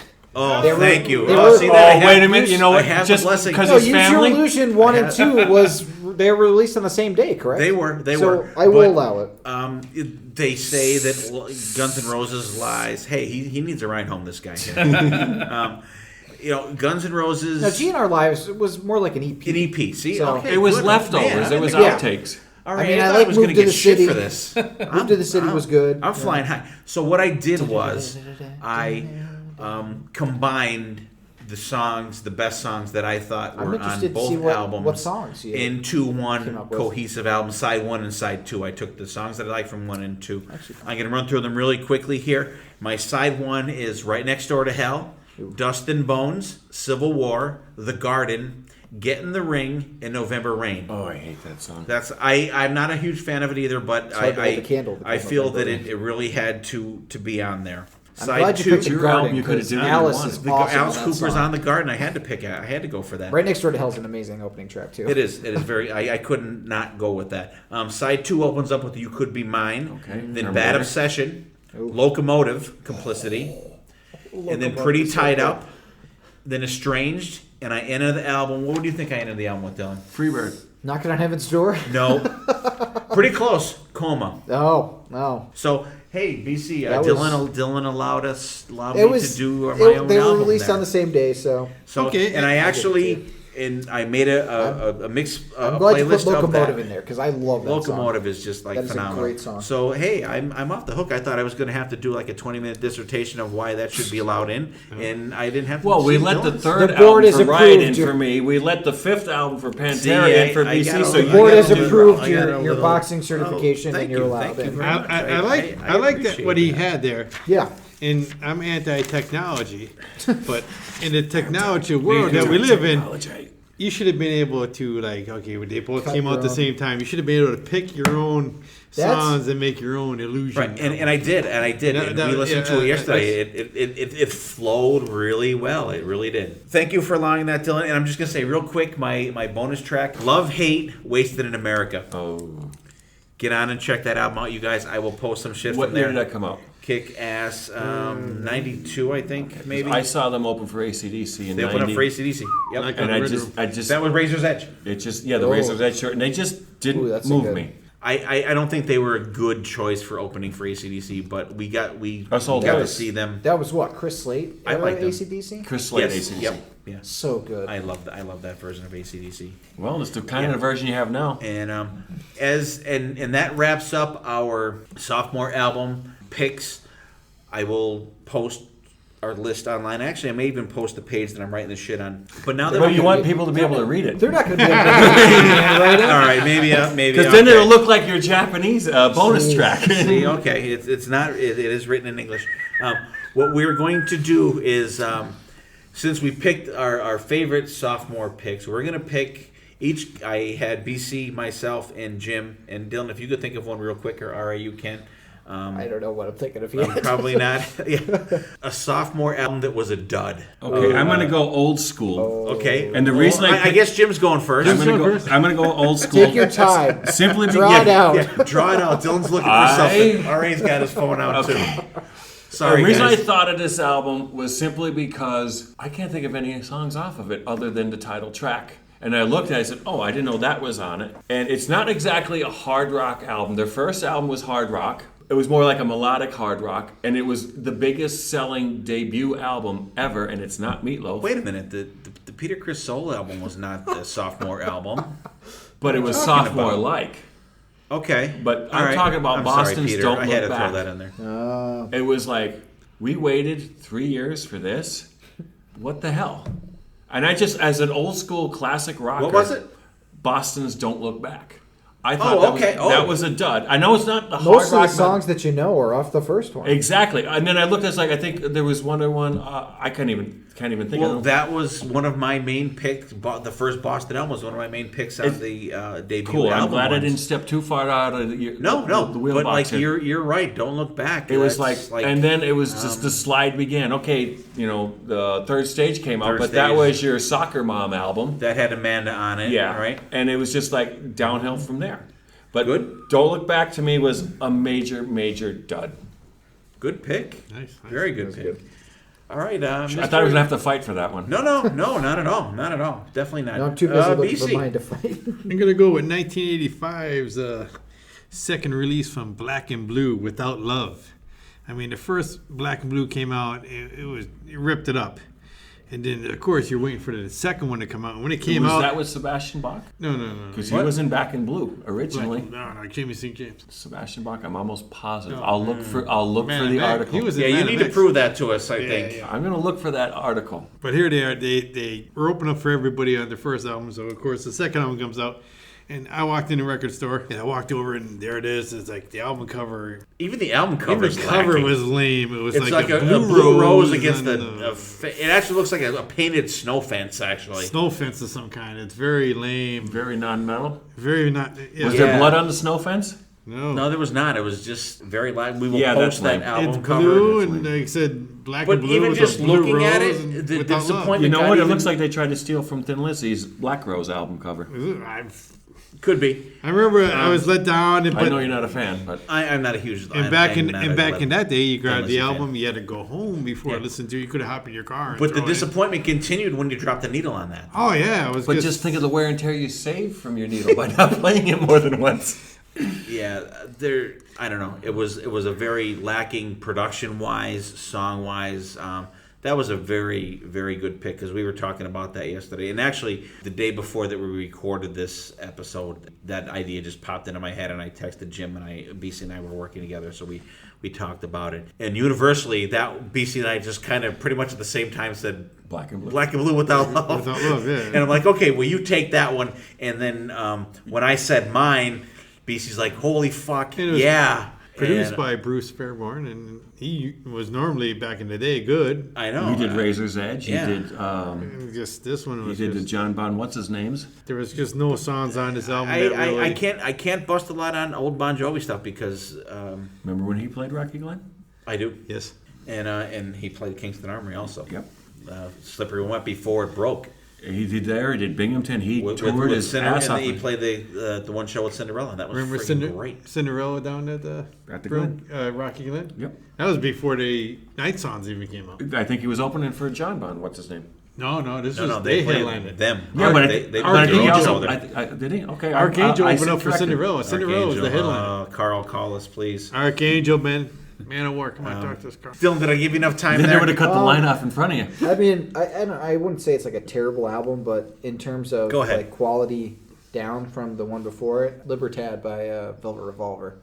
Like it's not as good It's not as Contraband. First Velvet Revolver album. like is that one friggin' was just phenomenal. amazing, but then like Libertad was like, Okay. there's not really too many memorable songs. I mean, She Builds Quick Machines was the single, but like That's true. And actually, I listened to that CD probably twice. I lent it to one of my friends, and I'm still waiting to get it back. So maybe I'll check it out one of You these don't look days. heartbroken over it. I'm not. I will check it out one of these days. But the first Velvet Revolver album, we are definitely fans of that here on Potter Than Hell. Yeah. But I'm going to do my dud now. My dud is Fraley's Comet Second Sighting. oh, okay, Yeah. that's a good one. Ugh. That's not great. I'm sorry, Todd Howarth. It probably ended up being pretty much a Todd Howarth solo album. And Eddie Trunk has talked about it many times. He was involved in the production of that album. He was hooked up with Ace at the time and What stuff was like the that. single after that? It's over now.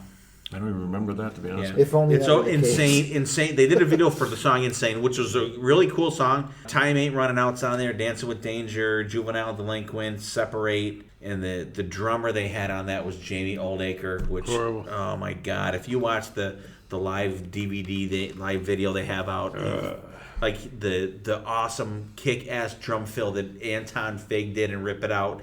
He totally fucking killed live. I just Butchered wanted it to out. slit my wrists when I heard that live. It was just fucking terrible, absolutely terrible. And so, do yourself a favor, listen to Fraley's Comet, the first one, if you want to torture. And the live EP they did afterwards was awesome. They did No, that's what I'm talking about. It's the video on the live EP. But they did the It's live one with that Anton. band. They just did a live EP. I remember. I have it on CD. Live That's plus what, one. That's what Jamie Oldacre on there. Is it? I'm pretty sure that's the same stuff. I don't know if they blended some shows. I But know it what you're was saying. it was friggin'. They might have blended some shows They together. might. I'll have to look into that a little deeper. But But I did see him with Anton down at Autographs. Autograph. That was a good show. see, Autographs. That's the place the BC and I were trying to think of. We're I trying think to that name the it, Dirty yeah. Looks played And they had- that they did not. You know, you guys, thank you for bearing with us on this episode. You know, I hope we gave you guys some food for thought, some albums for you guys to check out. I'm going to run through a couple quick things here. BC, if I miss any albums, here's some of the ones that we had to choose from. Aerosmith, Get Your Wings, Extreme Porno Graffiti, House of Lords, Sahara, Night Ranger, Midnight Madness, Tesla, Great Radio Controversy, Black Sabbath, Paranoid. That was one that we didn't go over.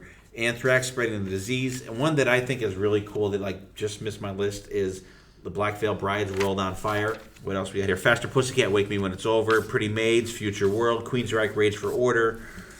Sebastian Bach, even though he will try to jam it down your throat. Kicking and Screaming. Steel Panther, Balls Out. One that just missed my list, The Cult, Love. Very, very good. Armored Saint, Delirious Nomad. Godsmack, Awake. That's BC. Any other ones real quick? Cinderella Long Cold Winter. Oh, that was one. L.A. Guns Cockloaded. No, that was the one I swapped out for Dokken. I mean, Warren Cherry Pie, I thought, picked it up from their first one. If you take the ballads off in the song Cherry Pie, it's fucking excellent. Yeah, and That explains why I didn't have it, because I just know those songs. exactly. And I always thought Aldo Nova, Subject. Subject is very better good. than And the only reason I didn't pick that was because of all the little tiny interludes and shit on there that I didn't really care for. But And, Aldo Nova's great. Rat, Invasion of Your Privacy. There's another Took it one. up a notch from their first one, I thought. Good, They were some going good up stuff rough. on there. Absolutely. at this point, I want to thank Jim for sitting in with us on this episode. I want to thank RA for showing up and bartending. Bartending and brightening our day here. RA is like a ray of sunshine. He's Our ray of sunshine. Our ray of sunshine. Oh, that was very funny. And you're sober. I appreciate it, and all the work that Dylan does for this podcast is great. BC, my ever steady co-host here. I give him his assignments for the show, and he's ready to rock and roll. Thank you guys for interacting with us. Get out there, please share us with your friends. You can find us on iTunes. You can find us on YouTube, Twitter. Get out there, share us. You guys are awesome out there, and please help us advance this podcast. I'm going to let everybody say good night. RA, what do you got to say? Good night. Good night. Thanks for having me. You guys are awesome. Again, listen to the podcast. Listen to any rock and roll podcast. When in doubt, man, always turn to music. Turn to music, man. That'll help you through anything. Solves everything. Inspirational words from RA. Jim. Thank you for giving me beer. Okay. Thank you for letting me talk about music. Something I enjoy. And RA is right. Music is a lifeline, and it's gotten, like RA said, it got him through a lot of stuff. It gets a lot of people through stuff, and it's just, it's not background stuff. Listen to it, enjoy it, dig. Dig deep. BC. Yeah, like everybody's talking here, music is my drug, I guess you could say. Along with beer. I can't drink all the time, so I got to listen to music. But, Dylan, any words for us, buddy? Vulgar Display of Power is a good album, but it is not their second album. Damn! As the knife turns. But I was allowed to make up my own album. And I was able to go with a third Listen, album. I allowed it, but I'm just saying. I'm not going to let this go. You will hear from this again. BC wanted to get his Good thing we have a soapbox paramedic here. music album in there. And I just want to say, everybody, thank you very much. And, thanks for tuning in. And we will see you next time. And there will be a next time. Amen.